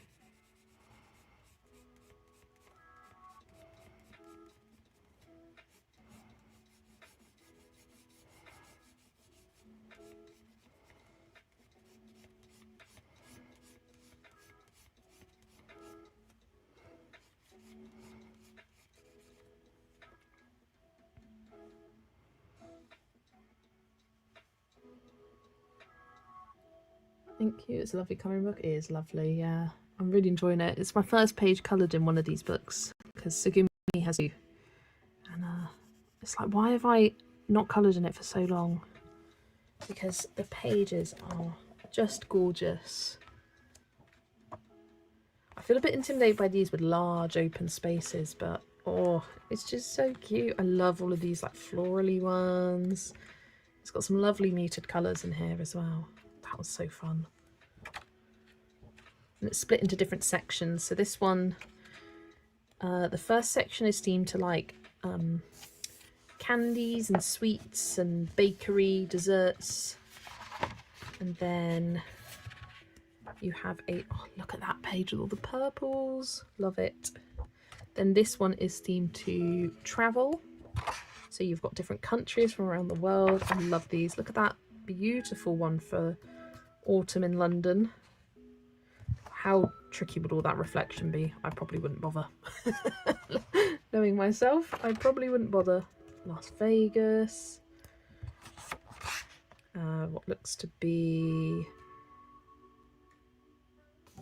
like the Netherlands or something like that with the windmill, or like Switzerland, Vietnam, some like Hawaii or somewhere in the Polynesia, Greece. Just stunning, stunning, stunning pages. That one's really fun. Christmas Village. This one's Switzerland. Love it. Very Sound of Music-esque. India. Hot air balloons. They do hot air balloon festivals near me. Oh, this one. Lovely Japanese one. And then you have jobs and like professions. And these are some quirky little jobs. You've got some traditional ones like modelling. You've got little animal hairdressing. Oh, pandas getting brown buns, so cute. You've got a star catcher. Bakery, sailor, that's lovely, that page. Musician, doctor or a nurse, barista, dressmaker, florist, I love that page. Toy maker, painter, and then this last section is like wellness, zen themed, relaxation. It's kind of a bit random, this last section. There's some beautiful pages. Look at that one. I think I need some watercolours for the background on that one. Oh, that one's so pretty as well with the lemons. Love colouring fruit and veg and food. Sitting my little lake reading a book. Oh, that one's fun with all the colours. Space Timber page. I love that one with the sunflowers. I've coloured quite a few sunflowers recently. If you want to, Jana, do you fancy some more leaves? Leaves, part 2. How many clovers? Tag. So many. If you want to practice your leaf colouring, this is the page for you. That would have to be a multiple sitting kind of page. Oh, look at that one, so idyllic. The beach. Little witchy one. Yeah, so that is the book. It is lovely. And then the other one is themed to the 4 seasons. So those are the sections in that one. You don't have brick or stone houses, they are stucco. Yeah, so the fact that we have brick and stone houses is the reason why we hate summers and heat waves, because these houses are meant to keep heat in, not keep it cool. So it's awful, awful, awful. Oh, hi Shelley, welcome in. Welcome in, Shelley, lovely to see you. Been able to get to my live again. Yeah, a bit of a bonus stream today. Love this picture. You don't have the book, but appreciate everyone's artwork. Yeah. The doctor one is so sad but so cute. Yeah, little sick patient. Jana said no thank you to Leaves Part 2. I think you wouldn't want to see a green pencil for months after colouring that page. There's a lot of clover leaves. It's a really pretty page, but I don't know if I'd be jumping to colour that one.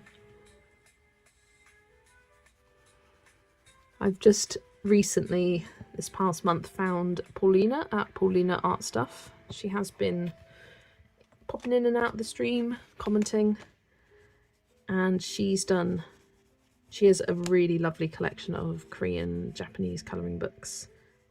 And she has a really unique way of approaching her books where she'll colour a page she doesn't like very much and then reward herself with a page she does like after she's finished a page she doesn't like. So then it means that, gosh, sorry, my pencil sharpener just fell on the floor and it's made a bit of a mess. Let me just empty that. I've got a little desk vacuum hoover thing, so I'll hoover that up at the end. But yeah, Paulina, she will pick a page that she doesn't like so much and then reward herself with one that she does like in a sort of effort to actually work on completing all of her books. And I love that idea. And it's something that I do try and be mindful of, that you don't want to be doing your favourite pages all at the start because then they're all gone. You want to spread the love.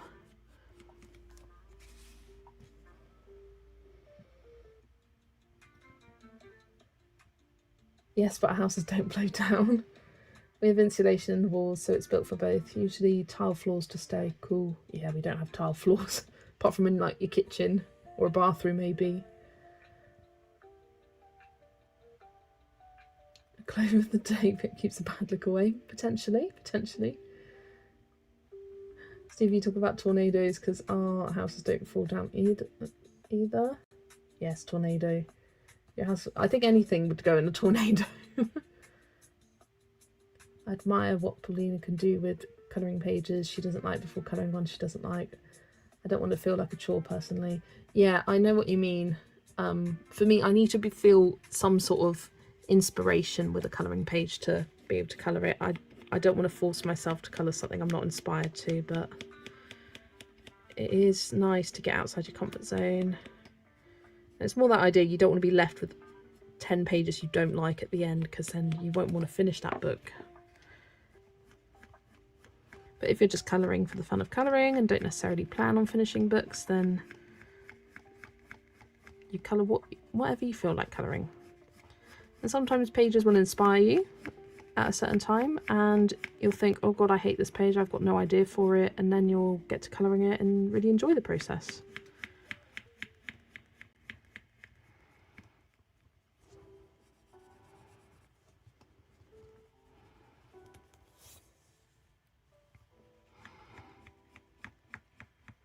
Yeah, Paulina's done some beautiful colouring in these books. Really enjoy her colouring style. She uses a lot of polychromos, which I love.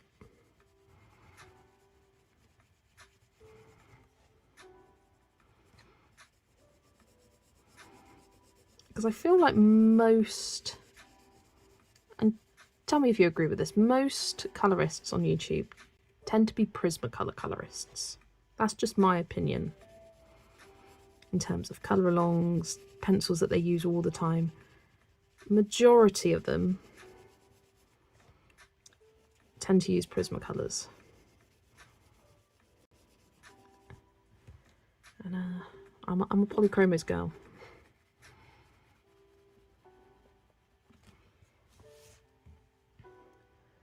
I think I'm going to be going to bed early tonight. I've walked so much today. Oh, I walked a lot too. How many steps? I went shopping, took someone shopping today. And we were out for 3 hours. I did 6,500 steps, which isn't a crazy amount actually. But compared to what I have been doing as a carer, it's more.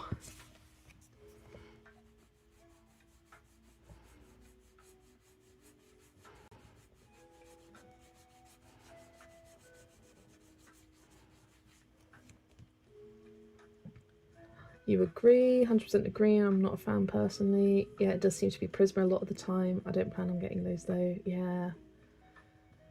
I'm kind of not the only one that sort of sees Prismacolors being almost like oversaturated in the colouring community. I mean, they're great pencils and I see why people have them, but they're not for me. With my full book colouring on Sagan, I've been trying to use a bunch of different pencils. So I've done a page with polychromos, I've done Prismas, Arrtx, and I'm doing one on Arrtx at the moment. Black Widows will probably be next. And then I'll just rotate round through them. I tend to look at a page and look at my swatch book and think, okay, what colours do I want for the page? What pencil set goes for that, the vision I have? Because each pencil set is slightly different in terms of their colour range. And so I kind of rotate through my pages like that. I do keep reaching for my Black Widows at the moment though, just because there's 180 pencils, there's so many different colours. I find for a lot of pages it works pretty well. Especially when you're like trying to recreate an image. Like, oh, let me show you an example. One I finished the other day. Those seasonal ones by the artist Jeon Seon-jin. They've got a whole bunch of these. So this is the summer themed one. They've got spring, autumn, winter. They've got a panda themed one, and they've got a new series coming out, which I think it's like walk themed. I don't know. I think they're going through the seasons again. They've got a lot, but they've got images to replicate like this book. And where's the page I did? Here's the page I did, and that was Black Widows. And they work, there's just so many different colour options that they just work really well for trying to replicate the colours of a page. Mine does look a bit brighter than this. I mean, it's always going to look slightly different because you have different ways of shading. But when I was picking the pencil set for this page, I was looking at them and thinking, okay, these greens I think work best for the Arrtx, so that's why I picked the Arrtx for this page. But there are certain books which I use the same pencil set throughout. A lot of the Tokimeku series of colouring books, I use polychromos in it because I love them. In mythographics, I often use polychromos, and the same in Kirby's books. I just really like how they work on the paper. But then I have a few project books where I use Prismacolors because I like how they layer on top of alcohol markers. Yeah, I do like to change it up.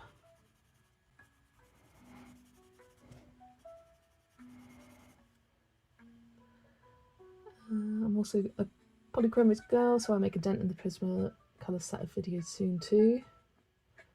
I find I'm really gravitating towards watching mixed media colour along videos. I love seeing a variety of textures and techniques to achieve a great depth of colouring. Yeah, I really love seeing those as well. It's something that I'm trying to do a bit more, where maybe I'm using like a watercolour-y medium for the background and then using the rest with pencils. Always happy to find someone using polys. Yeah, me too. I always love seeing people using polys. Oh, Catherine said I had to save 2 nice pages when I was approaching the finish on Ivy and the Inky Butterfly, otherwise I'd only got object pages. Fair enough. Sadly the quality is so bad, I feel, with Prisma. Oh really, Shelley? Yeah, I do find them frustrating how... That's another thing I love about the polychromos, how long lasting they are. I've had the polychromos since, I want to say, just over 2 years, 2.5 years. And I've only just started having to replace pencils, whereas with Prismacolors, I've used them for a lot fewer pages and already having to replace a few pencils because of how they're made and how waxy they are and like smushy. They go down so quickly, you're constantly having to sharpen them. They just don't last as long, whereas the polychromos last so long, and I love that. And for us in the UK, they're cheaper to get polychromos, whereas I know in the US it's cheaper to get Prismacolors. Quite a bit actually, I think.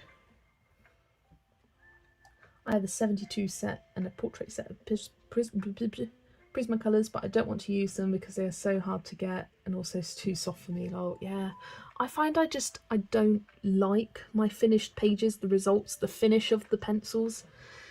They're like waxy and sticky almost, and I like the smooth finish of polychromos, and that's just me personally, and I think it's also down to my technique, but we all like what we like, and that's fine, and that's great. I also appreciate it if people are not using 1,000 different supplies. I don't own too many different things and I don't want to. I try to be mindful with that in my videos, where I've always been like it though, where if I'm using a pencil set, I'm using that pencil set. The only time I'd maybe mix is if I used to add the Black Widow's fawn pencil, the light beige colour. If I was doing something lighter, I'd add that in. But other than that, I tend to use the same pen, even if I barely do colour alongs. But even just in my own colouring time, I tend to use the same pencils on a page. I think because pencils have slightly different finishes, and I think it would seem weird to me. Sometimes I have mixed Prismacolors and polychromos though. I have an example. The Polar Bear Adventure Cruise book. Where is it? No, it's on a different pile. Oh dear, where is it?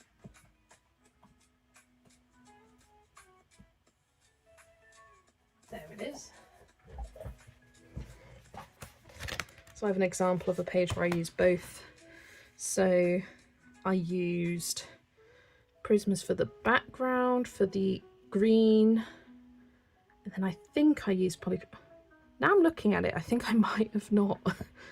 No, I definitely did. These browns are polychromos. I think I did all the little objects with polychromos and their outfits. And then I think the pinks were polychromos as well.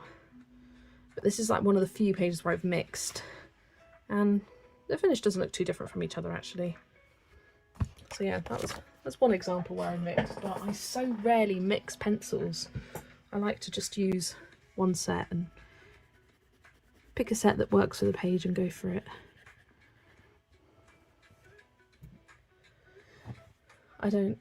I love using Derwent ink tents. Yeah, I do like the ink tents, and also the Arrtx I've been getting really into. I've noticed most colorists on YouTube, you either use Faber-Castell polychromos or Prismacolors. I have both sets and need to use them more, especially as the polychromos works well on most colouring book papers. Yeah, I agree. I think as colorists, you're either a Prisma person or a Polys person. You prefer one over the other, and it's like quite a strong preference over the other. And then you may have other pencil sets, but the one you always go back to and you say is your favourite is either the Prisma or the Polychromo. But I do try. Let me look at my completed pages for this month and what supplies I used. I've been using Black Widows a lot. So Polychromos, that was just Ohuhu alcohol markers, Black Widows, Black Widows, Black Widows, Prismacolors, Prismacolors. That was just alcohol markers, Polychromos, alcohol markers, Polychromos. Oh, I used, that was an old whip, so Brute Venus, and then I added some Polychromos.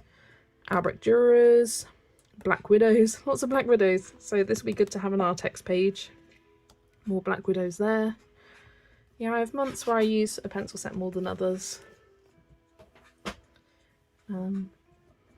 Yeah, sometimes you like how one performs and you keep using it.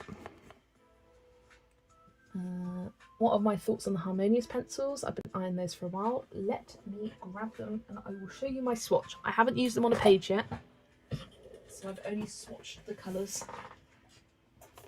But here they are. I think if you are a lover of purples and you like purples, this set is worth it just for the purples. Look at all of those light purples. And if I grab my swatch book, it's very, very rare for a pencil. For some reason, pencils don't do light purples very often. Look, the lightest purple we have in the Arrtx for the kind of more bluey purple is Lilac. And look how much lighter Purple Dusk is there. So much lighter. So I think these are going to complement other pencil sets really nicely for when you want that nice light highlight. And then for the pinky purple, you've got Lavender, Wisteria. Again, you've got Purple Rose here, you've got Wildberry. So much lighter. Prismacolors. Again, Amethyst, so much lighter. Orchid, so much lighter. And you've got really like mutants as well, which are lovely. Polychromos purples, I think, are one of their biggest downfalls. They need some lighter toned purples than this. But yeah, I think they're going to be great to add to other pencil sets. Black Widows. Black Widows have a nice pale purple. Sweet Lilac is quite similar to Blue Tongue there. It's kind of somewhere in between those two.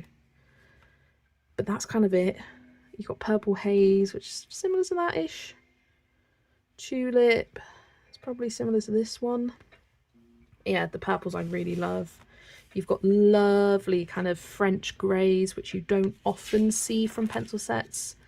The only one you really see this kind of range from is the Prismacolor. So it's nice to have them. It's got some quite nice browns actually. I wish it had a few light browns. Like, you know, I love my light browns in the Black Widow sets. Like this kind of range, Merc, Eggshell, Fawn, Light Mocha. Fawn I used so much before I got the other sets. I love these pale sagey greens. Again, this one doesn't have any sagey greens really, but they just complement perfectly to add a lighter colour to your colour combos. Here, pale sage. You've got seafoam green, pale apple, mellow sage to complement them nicely. I really love this for skin tones as well. So yeah, hopefully that was a good overview. It's got some nice dark blues as well. I often find I use up that kind of indigo blue colour, so it's good to have another one. Some lovely pale blues for skies. Yeah, I really like the range of colours, and I think this will be a set that I don't often use just on its own, just because you are quite limited in range of colours. There's a lot of greys, a lot of purples, a few greens. You haven't got any yellows or oranges or reds, not really many pinks. But I think complementing other sets is where these are going to really do well. And I'm now eyeing up whether I get the Castle Golds to kind of have a 100 and, no, not 100, it would be 120 plus 70, 192 set of pencils to kind of add them together. Right, let me go back on the chat as I got distracted. I've had my polys for 8 years and replaced 12 of them, but stopped using them for 5 years. Well, even then, that's 7 years of using them. You've only replaced 12. Not 7 years, I was reading the wrong numbers. That's still 3 years of using them and you've replaced 12. That's pretty good going. I do love Inktense. Even when I only had a 48 set, they were my favourite. I've only got 52 of them and I've just been buying them open stock over time. They're great pencils to slowly accumulate. Prismas go on sale for $100 all the time. Yeah, that we can't, that doesn't, they're imported from America, I think. I think Prismacolors are made in America, if I'm correct. And they're a lot more expensive here. I think, oh, I accidentally zoomed in. I just wanted to check. Oh, and it's gone very yellow. Oh no.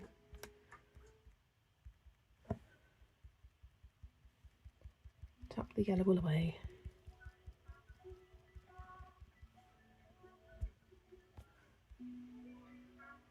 Oh, this camera, this app is finicky. There we go. Yeah, you cannot get Prismas for $100 or £100 here. I want to say cheapest is around, it's hard to get them for under a 150, 180 kind of thing. I don't mix pencil sets except Pablo's and Luminance and maybe a couple of others that work well together. I mixed them on my Baboon page in Anamorphia and I can't tell the difference. I bought a 12 set of Arrtx today to try them out. Oh, I really love them. I think they're great. And I used them, I've been using them in an Eerie book, and Eerie paper for some reason hates polychromos. I have used them a few times because I love my polys and I love the colours of them, but it's a real struggle. You can't layer them. They kind of chew at the paper. It's weird. It's weird paper, but the Arrtx are working really well. They work much better than the polychromos, and as they're the same colour range, it's a great kind of alternative to use. If I get stuck with a colour, I do grab a different set. I did the dark and off-whites from Lightfast as they work pretty well. Polys smell way better than Prismas. Oh yeah, polys smell like luxurious. The kind of that nice wood smell. I don't use purples, but I want this set, lol. I still don't have the Black Widows or Arrtx, but I have a lot of sets so I can manage without them for the time. Yeah, if you're happy with your sets, there's no sense getting others. Luminance is French greys, but they are so expensive. I have all the neutral Luminance colours. Steve has all the Castle Arts now. Oh, they're made in Mexico. Ah, Prismacolors are manufactured in Mexico, so that's why it's cheaper for you in America. I just want to Google to see how much a full set of Prismas would cost right now. Prismacolors. And to get them open stock in the UK, it's not sold on all the same sets that others are. Prismacolors, 150. I got mine from eBay because it was a bit cheaper. So 150, around 149 from eBay. That's from AliExpress. I would not buy them from AliExpress. What's it on Amazon? Amazon, they're 155 on Amazon. Yeah, whereas the polychromos, you can get really good deals on them. 120. Polychromos, oh, they're coming up as more expensive here actually. 200. I know when I bought them, the polychromos were a lot cheaper than anything else. They go on good sales though, whereas the Prismacolors don't really go on sale, and they're not as widely available on sites. Amy's finished her progress page. Not my best work, but at least it took me less than a day. Love that, Amy. I can get polys and ink tints for less than what the Prismas would cost here, if they are even available at all. Yeah, they dropped a bit last week. Yeah, they were actually surprisingly cheaper than I thought they would be. But there's very few sellers that sell open stock Prismas. I usually get polychromos and other pencils you can grab from Cassart, Cult Pens, Budley Crafts. There's a whole bunch of sellers and very few. It tends to be specific to just Prismacolors in the UK. Artist Pencils online, I cannot recommend him enough. I emailed him to say I've been looking to order for a while some open stock pencils, but quite a few pencils are out of stock, and he said let me know what they are, I may have a couple spare. So I said, and he goes, yep, I've got one of each of those. If you order now, I'll package them up for you. And that was literally 2 minutes after sending, and that was a Friday at like 7 PM. So very impressed with him. Couldn't recommend him enough. If you're in the UK looking to buy open stock Prismacolor pencils. And it was the cheapest, I found. I think you could get 10 for like 15, 16, 17 pounds, something like that.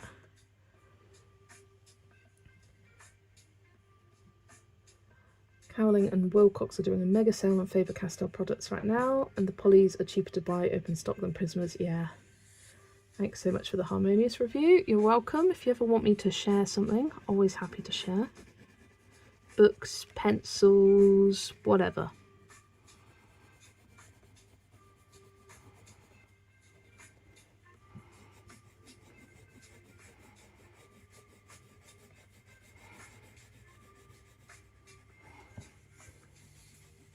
It's one of my favourite things about streaming, the fact that I colour with you guys, which is fun, chatting with you guys and going off on tangents with you guys, talking about random stuff, about other things we're interested in, favourites, least favourites, opinions, what you colour, like, yeah, I like going on tangents. Which, yeah, does mean I probably slower colour, what? Just mixed up the order of my words then. Which does mean I colour a little bit slower than I maybe usually would, as I'm not just concentrating on what I'm colouring, but it's fun. It's fun. My parents keep going, you're streaming again? Why? I'm just like, it's just fun. And for me, I find a lot of pressure with colour alongs, but with streaming I find zero pressure. I just turn on the camera, start chatting, start colouring, and there you go.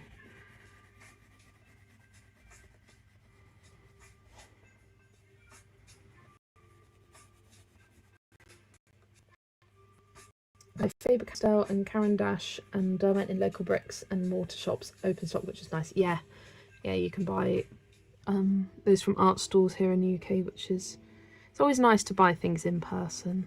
Although I tend to buy online because it is a lot cheaper. For me, if it was like 10, 20, 30p difference, I would buy from a local store.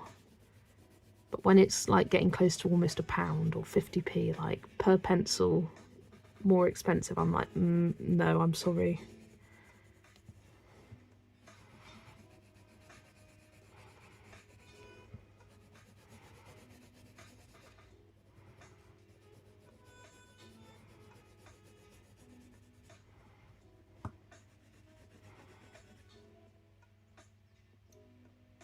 Your art shop carries polys and Prismas. Yeah, you're lucky. I'd love to be able to go to a store and just pick up some Prismas. They just are not available in any shop that I know of in the UK.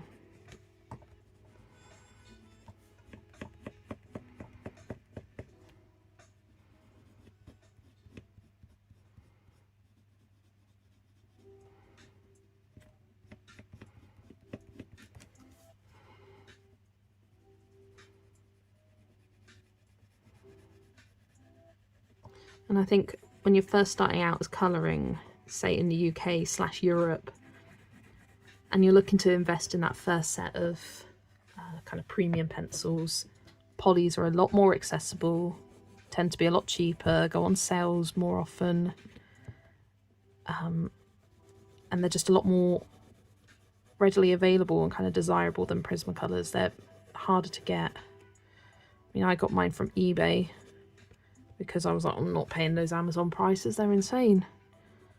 And eBay was a lot cheaper and they were pretty good. Mine came though, and it had an extra white pencil and an extra colourless blender, and they got rid of, this was just after they transitioned from the old 2 purples to the new ones, and I was like, I want those purples because they're pale purples and I love me some purples, and I didn't want to lose out on those 2. It was amethyst and orchid, which I believe used to be lilac and lavender, and it didn't have any of them, it just had an extra white and an extra blender. So I contacted the eBay seller and I was like, these pencils are missing. And they were like, I'm so sorry, here's some money back, as we don't have them available. So here's some money, and I used that money to then buy from this seller in the UK. Just bought those 2 pencils with the money that they refunded me, because they refunded me more than what the pencils cost. So that was very good of them.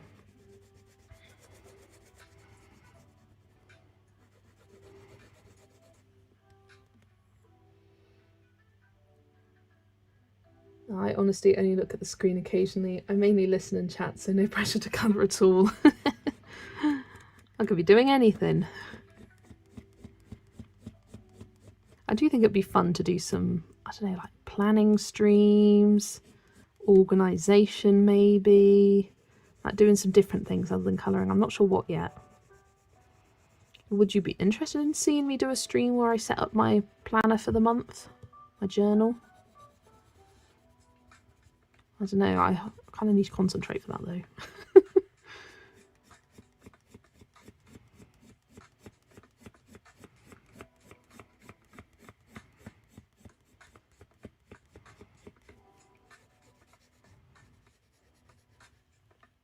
Sure. It won't let you down. Yeah, maybe I'll sprinkle them in every now and then occasionally.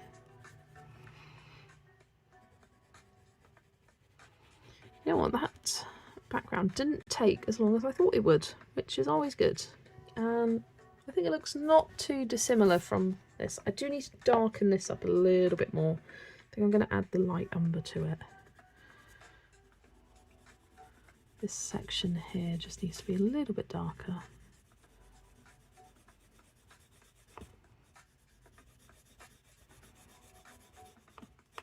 I hate colouring up to the edge of the book.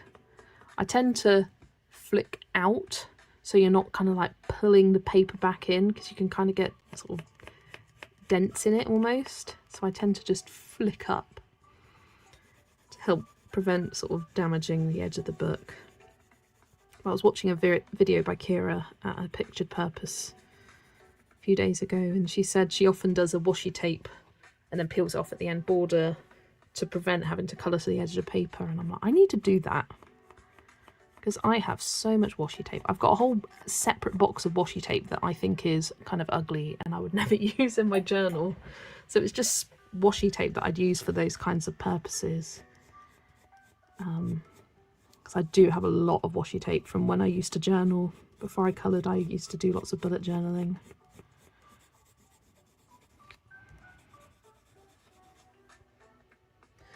Right, the scales are done and the page is dry, so I'm going to tidy up and get to bed. Bye! Bye-bye, Catherine. Have a good night. I can't wait to see how your page is looking. And well done on doing those scales, because those took a long time. I was trying to get them done before I had to go make tea that night. I didn't quite get there and had to do the finishing touches when I got back upstairs after tea, but I did it in one day. I was really proud. Not that it really matters filming a colour along all in one day, but I was like, oh, felt like a good achievement for me.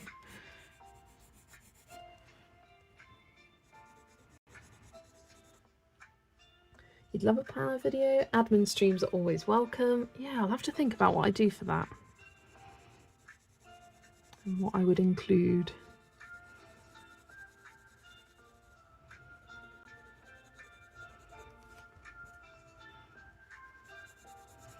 So I suppose I could do one in real time where I'm going through bookshelf and doing like my kind of upkeep for it.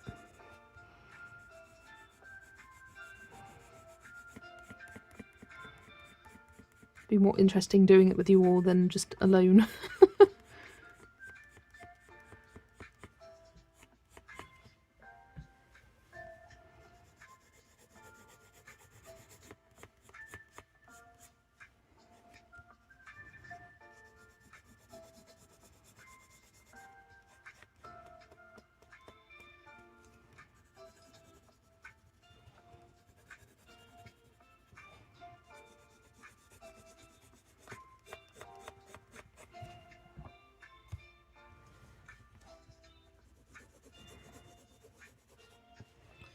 Right, I think I am happy with where this is.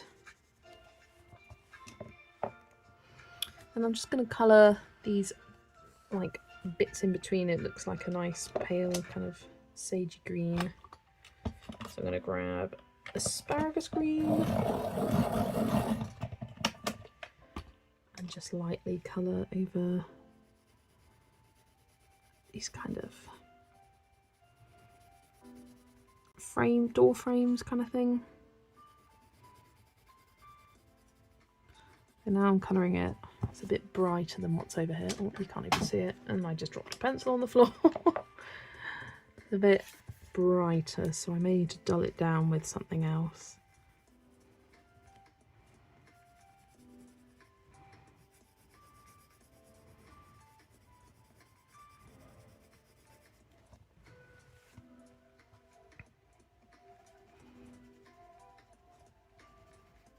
Yeah, what's the time? 10 to 10. So I think I might have time to colour these little chests down here, and then that will be about it for tonight's stream.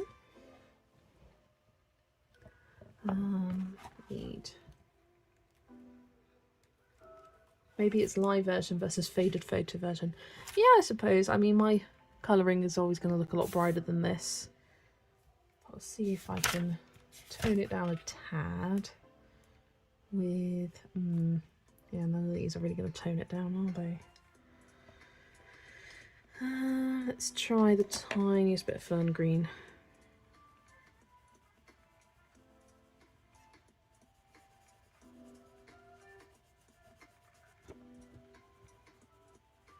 Yeah, I'm barely touching the paper, but it's added a bit of something. Just need to go back over this leaf here. It's looking a bit, as it was right in the corner. I think I need to go over it with a bit more pencil, just right up there. There we go. I find sometimes as you colour, the page relaxes a bit more and you can get right up into the seams easily.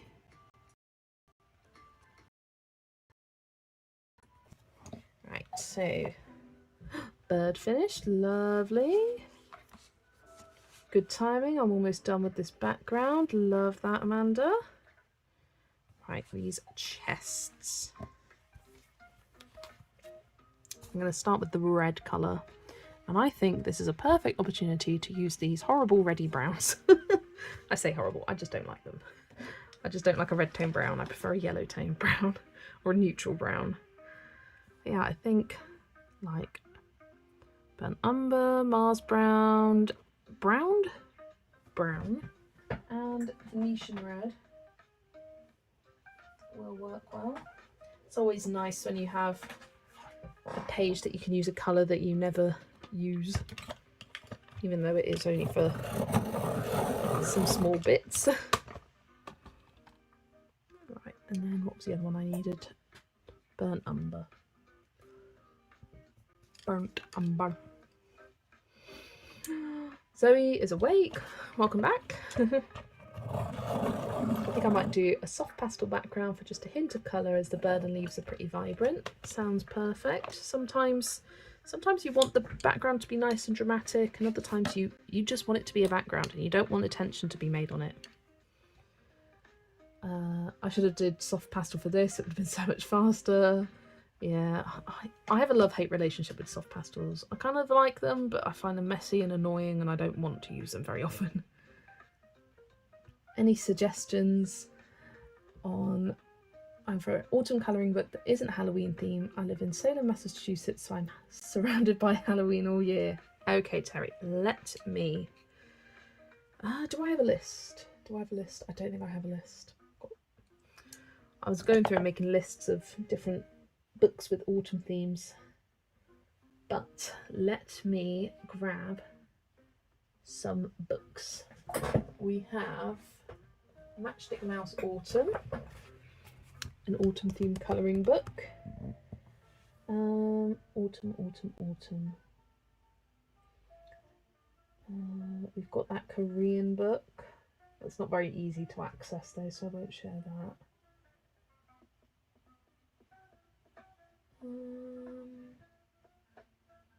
Trying to think ones which are just autumn themed. People in the comments help. Forest Kingdom, yeah, that's a good one. That's a good one. There's lots of autumnly themed pages in here. Sorry folks, I swear it's after editing. Oh, not editing. Eating it knocks me out like a food coma. You love making original art with soft pastels. Makes me feel like a kid again. Love that. Oh, I know what I can look at. My colouring book inventory, which I just recently updated. Although it's not updated for the categories here, but I put little dots next to ones which I think are got themed pages, so I'm looking for ones which have just got an orange dot, if any.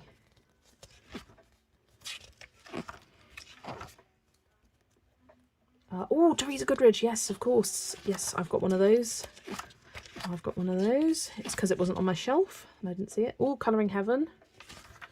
Colouring Heaven Autumn. I knew I had more. Yeah, Autumn Charm. Matchstick Mouse Autumn I've got. Oh, Mountain King has quite a few autumn pages, and Forest Song does too. I'll grab those. Oh, 50 autumn miniatures. Yeah, right. Grab some more. Grab some more books.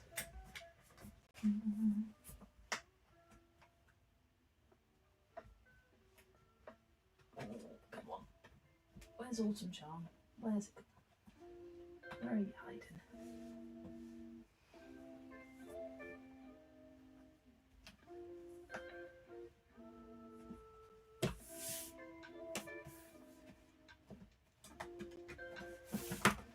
Took me a while. Autumn Charm. Then 50 autumn miniatures. What was the other one I said? Forest Song.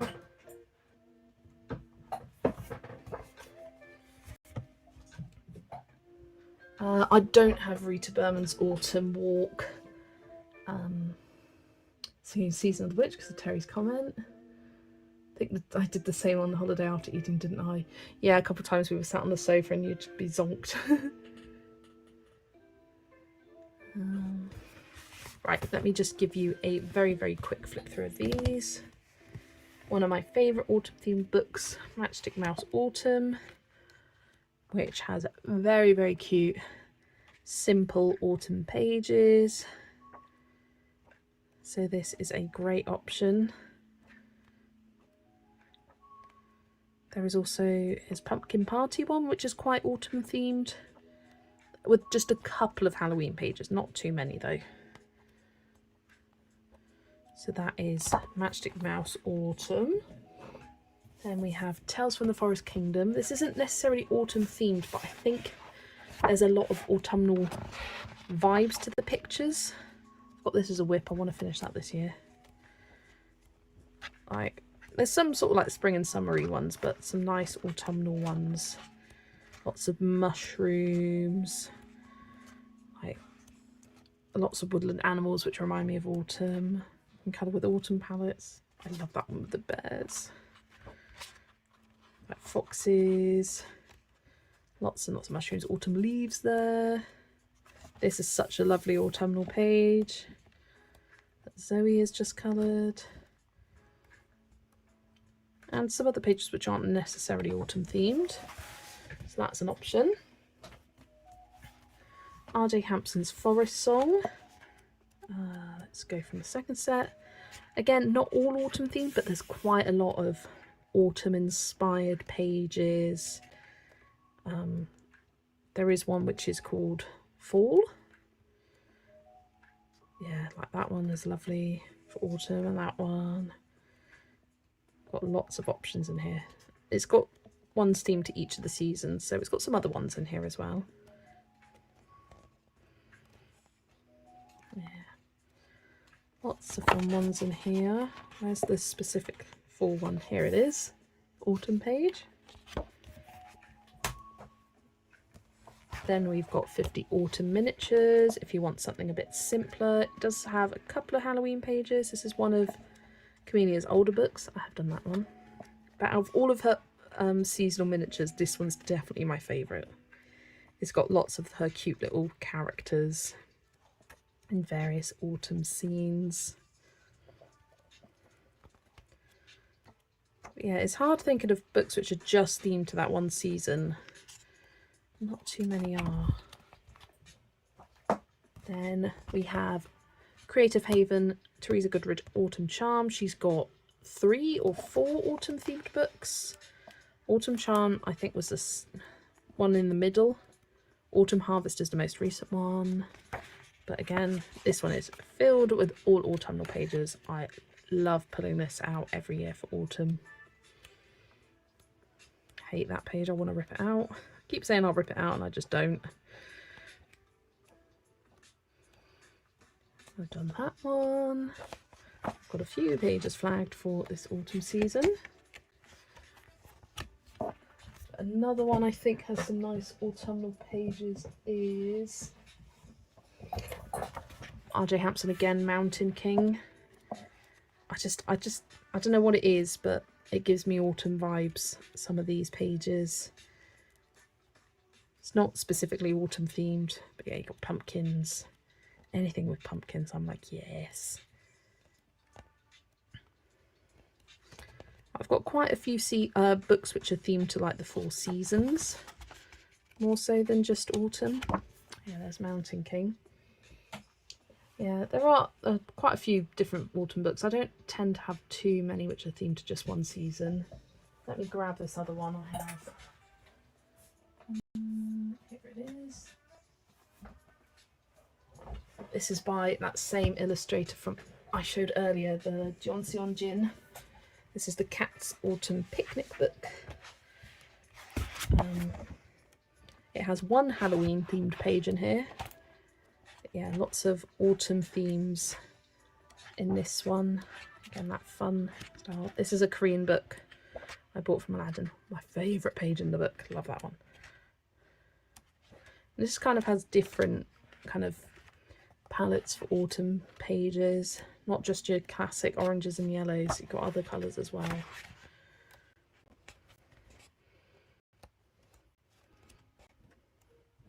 Yeah, those are a few books that I have that are specifically autumn themed.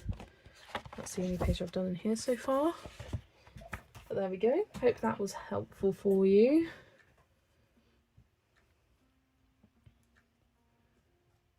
Target and Walmart have some pumpkin spice books, lol. I assume they're fall themed.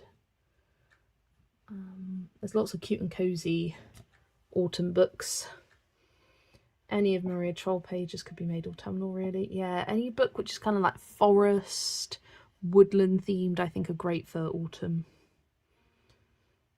Steampunk Houses Volume 1.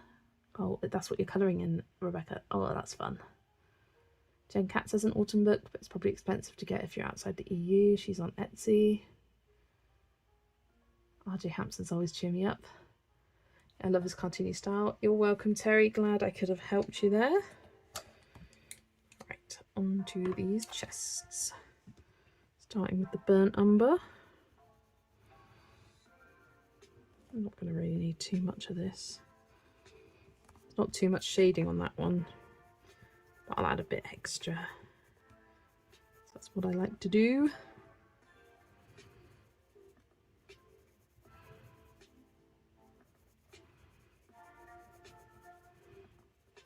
I also have a video already on the channel, Terry, of autumn themed colouring pages.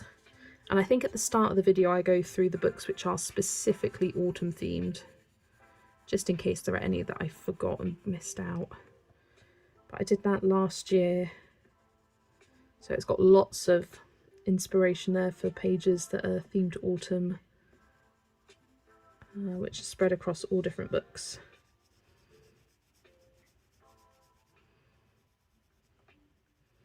Those were one of those series when I first started that weren't very popular in terms of views, but I loved making them so much I just continued.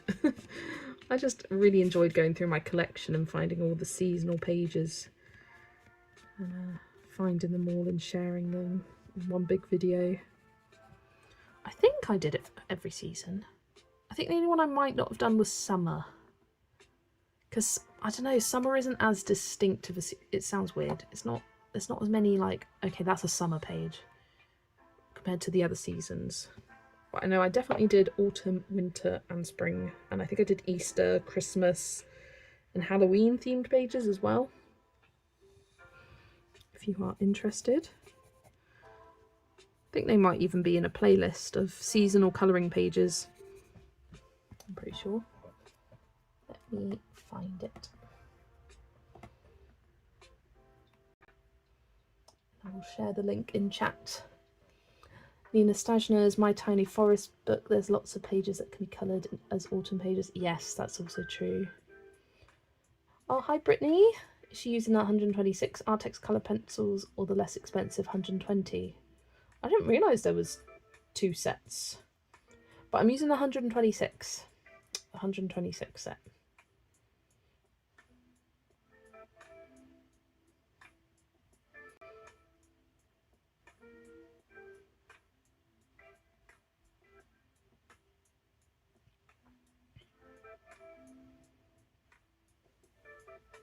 I need to go to bed now. Thanks for streaming, Jess. Thank you, chat. Thanks for joining us, Laura. Lovely to have you here. Right, YouTube is being a bit slow for me, trying to find this playlist. Come on, YouTube. Come on.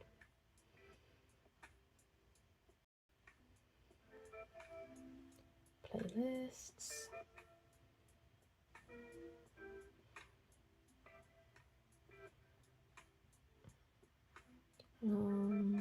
Seasonal colouring pages.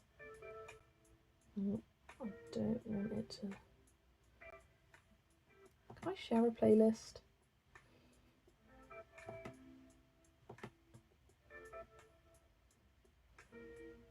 No, but I can share the autumn pages video.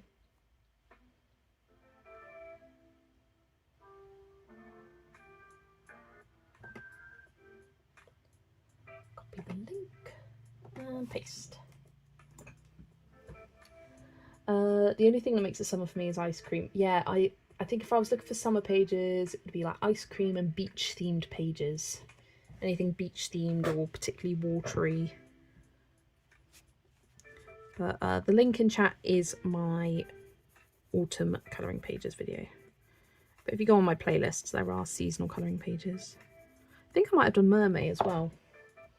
I can have a look at the actual playlist and what's in it.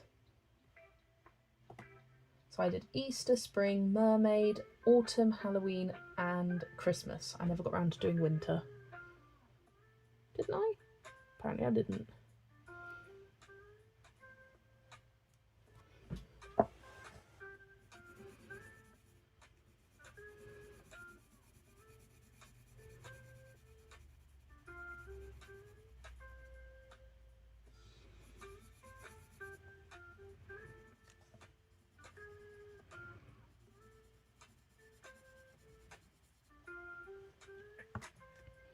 Great, I will watch it soon. Thank you so much. Autumn is my favourite season.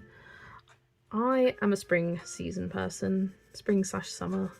But that's because I like the long day hours. I don't like the nights getting longer and the days getting shorter. It makes me sad, literally, because I have SAAD, seasonal affective disorder.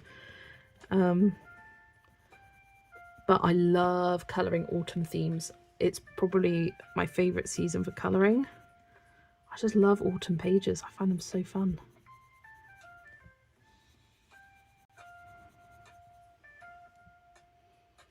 Sounds like a playlist for me to watch whilst working tomorrow. Enjoy. Maybe it's something I could revisit next year, doing each of the seasons.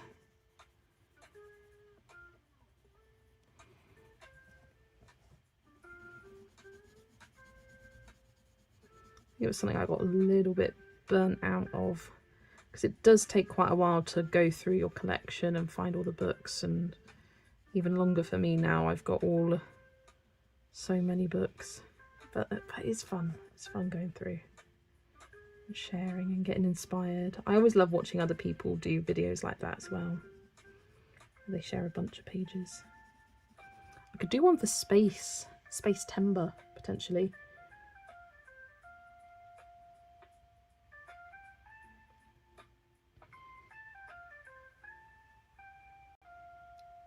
Just love your colouring page. Looks so realistic. It's amazing.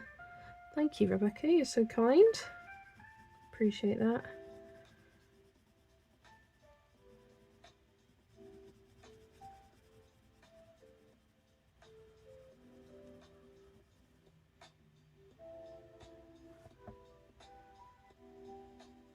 Yeah, I know. I think a few people have mentioned about doing a all space themed pages for space timber. It's something that I like to colour a couple, like for Mermaid, but I'm not someone who likes to dedicate the whole month to just one theme. I like to do a whole bunch of other stuff. I think I'd get too spaced out way if I did a whole month of just colouring space pages.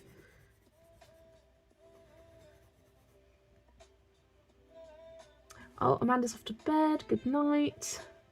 I know there's a bunch of curvy pages, a whole book even, suitable for space timber. Yeah, space is one of those fun ones to go through and be like, oh yeah, there's a great space timber page here. Did I record it here? No, I didn't. So in this colouring book inventory, I had different categories. So I did spring, summer, autumn, winter, Easter, Mermaid, Halloween, Christmas. It's basically so I had a theme for each of the seasons, but doing a space one would be good and going through. Yeah, I like to know which books have all the 4 seasons represented in them. It'd be good to go through and do some dots for pages which have space ones in.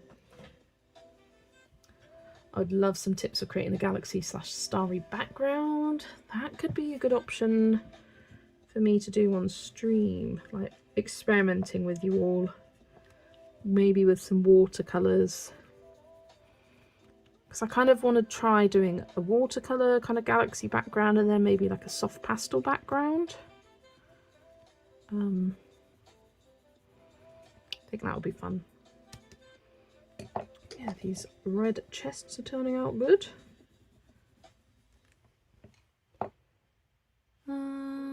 Gold next, although there are some red bits in the chest. I'll just do this little thing down there's red. Let's grab nice brown.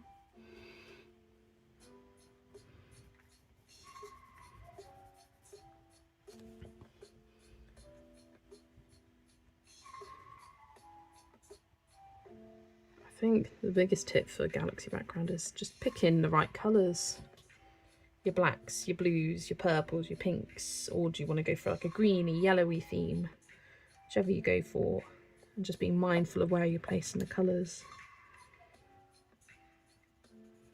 But there is a specific page that I have in mind that I want to do for space timber.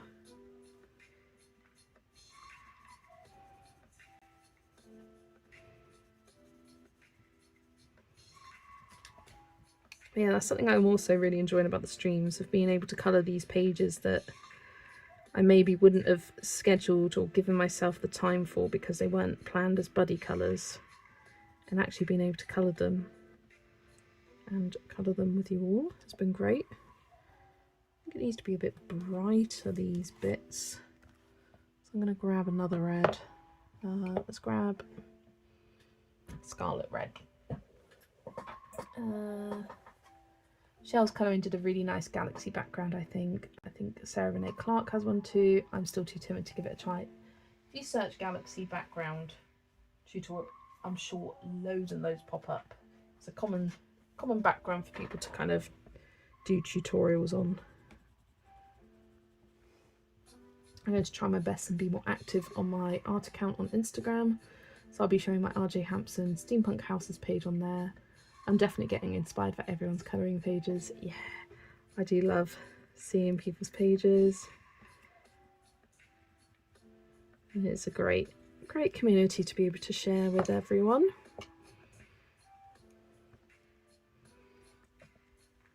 Yeah, you can see down there.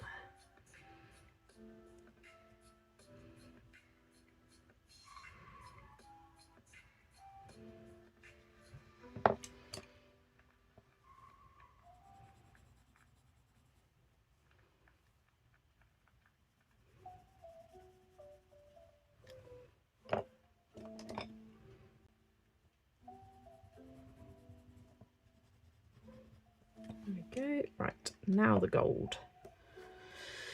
So I think I'm going to do sienna brown, and then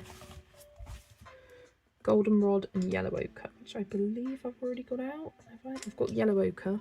I've got goldenrod somewhere. No. Oh, it's on the floor. It fell on the floor. And I think these will be a good colour combo for the gold objects. Need to sharpen my pencils a little bit.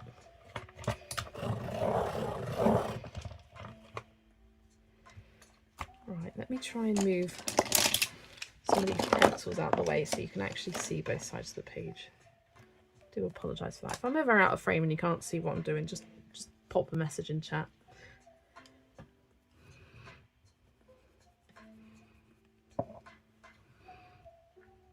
So I'm just looking at this on the side and trying to copy where they've put the shadows in. Because the secret to doing gold is making sure you have good contrast between dark and light areas.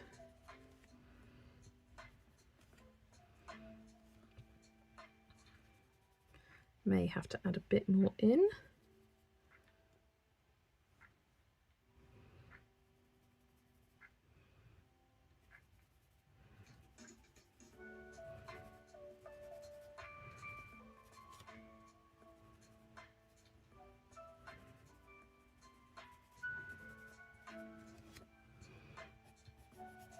And adding it around the chest here.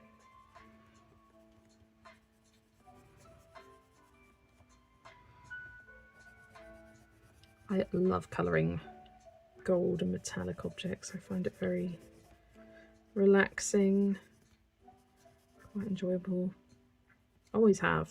Even when I first started colouring, I quite liked colouring gold. I think it was Sarah Renee Clark's video that first kind of inspired me to it all. Colouring gold. She really helped with her techniques.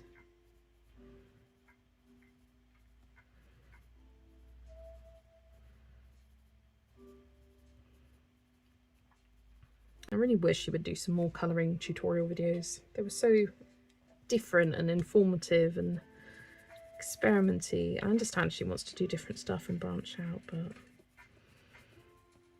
does seem like it's been kind of at the cost to the viewer experience, but we can't really complain. She's working, she's trying her best, trying to enjoy what she's doing. All we can do is try and support that as viewers.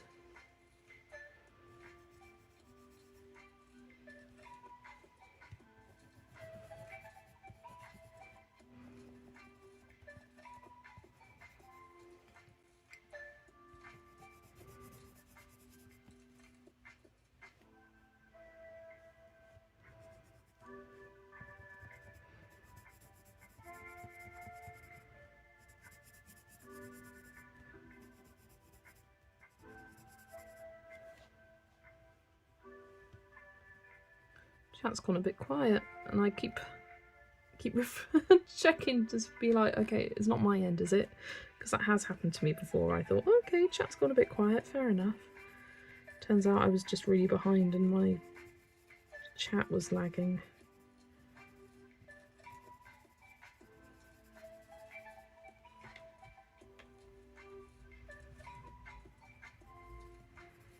I think we're okay.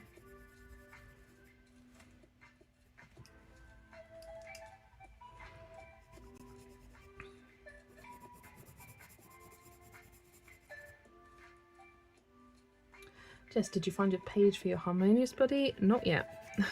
I did mention this earlier in the stream, but I was like, I need to find one for it. Oh, that's meant to be blue.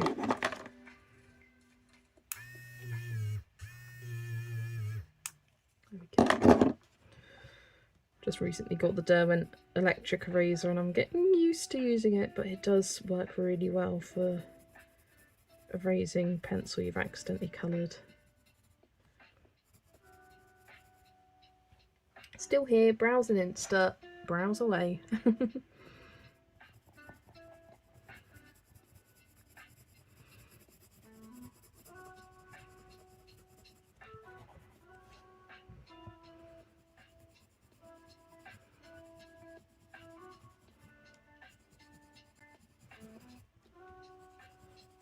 think I'm going to need to do another layer of gold. It's not looking too... like it's not got too much depth to it, but I want to colour these little blue circle things. So going around here, I think I'll use some that I've picked out, like the helio turquoise would be good, and what else? These blue bits. Maybe a bit of indigo blue actually, a bit of Prussian.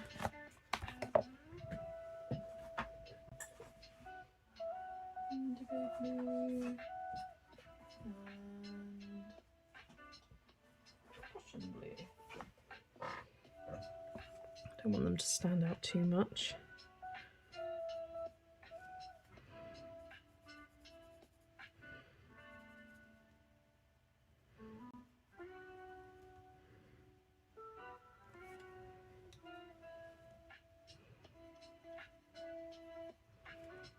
Seeing what other areas on this page is blue, and you've got some bits on their outfits and stuff there, so keep them for that. No, go helio turquoise light. Help mute down this blue colour. Yeah, that's all right. And a bit of blue over this side. It's a bit lighter though.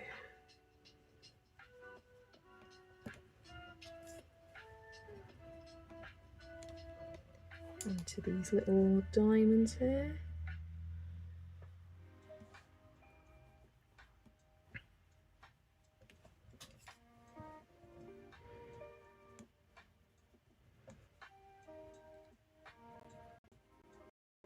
There we go. So take these gold bits here.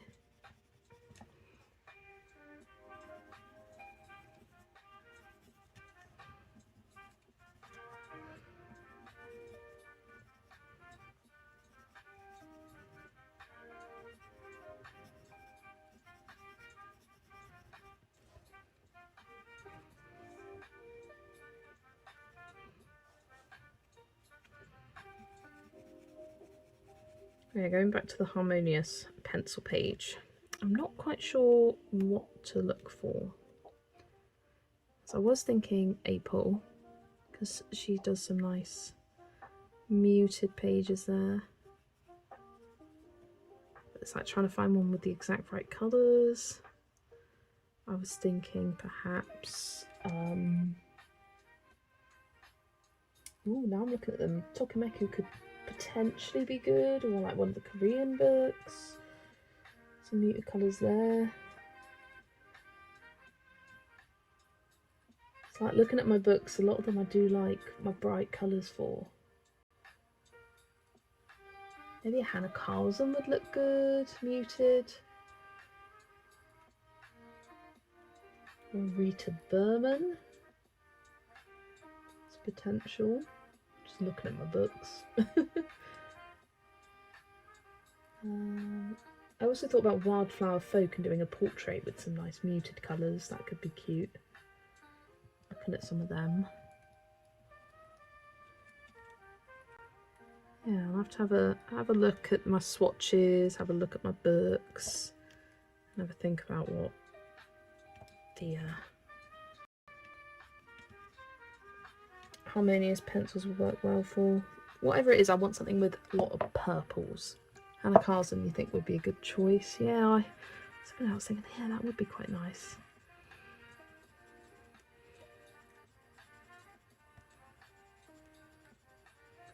I've got Magical Dawn, which is still untouched.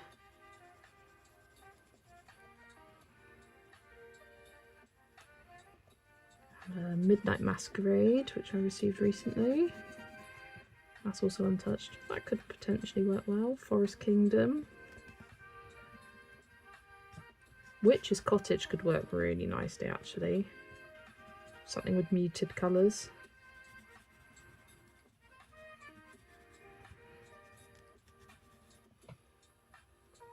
Or Kanoko Goose. Oh, yeah, that's a good idea. Kanoko Goose. I've got her postcard set. Maybe a postcard. Something small. I want to look at her postcards now. Maybe one of your monochromatic mythographic pages. But I'd want to use a whole bunch of... I wouldn't want to be limited to how many pencils I have to choose from, and I do want to do it like only those. But yeah, I've got this book. I feel like there are some good options in it. That would look lovely with muted colours. Ooh, I've got another idea. I'll grab it in a minute.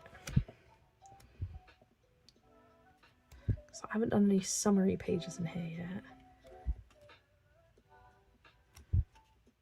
Oh, that would be pretty cute. Little cat in the boot. Nice purple boot, all purple flowers. Ooh.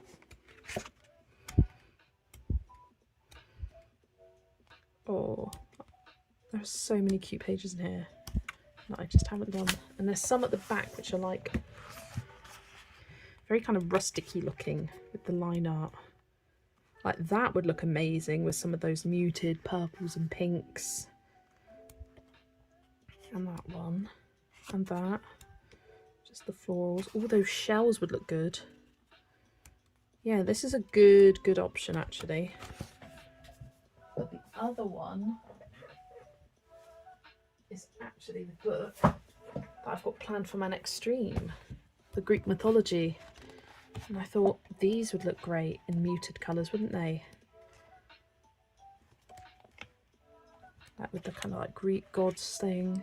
Kind of similar vibes to the piece of example art from the Harmonious set of pencils like that as a page that I was thinking of doing. She'd look lovely in some purples, nice sagey greens for the for the leaves. And then I could do it on stream with you all for the castle art pencils. Yeah, and these would look lovely. Like the coloured image on the front is quite muted. These coloured examples, they're all quite muted in tone. I think this would be a good... Oh, come on. This would be a good option. Oh yeah, these are nice. Okay, so I think I'm leaning towards those two books actually. The postcard book or the Greek mythology one. Welcome, welcome Amy. Glad you joined us. Good morning for you in the future. I am getting ready to almost getting ready to finish, but just having a look at some pages that I could maybe use the Castle Art Harmonious pencil set on.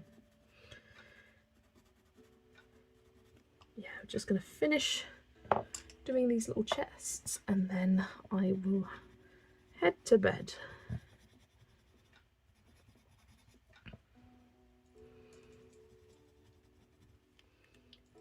Those look awesome. Yeah, I think they look good. Bye, Kimberlyn. I have to take off and head across town for a hair appointment. Enjoy your hair appointment.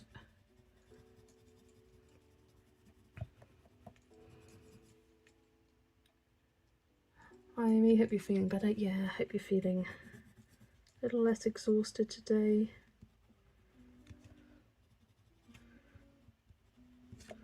I was feeling pretty shattered today after work because I did this lady's shopping and I was listing out all the shops we went to. Mum counted 10. We went to 10 shops, so it was a long morning. About 3 hours going out shopping with her.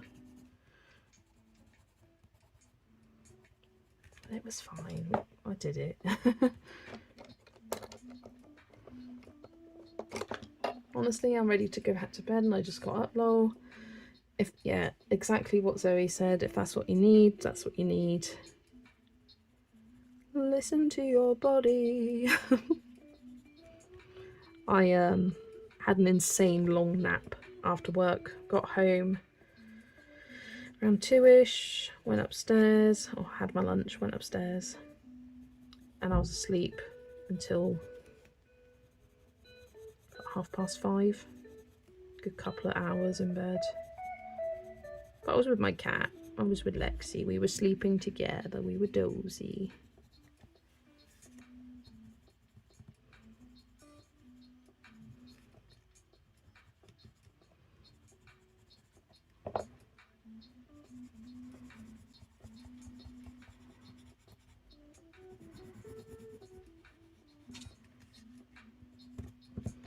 Right, I am just about finished here, and I can hear my parents are about to come upstairs to bed, so that means I should be finishing off, as I don't want to disturb them when they're trying to go to sleep.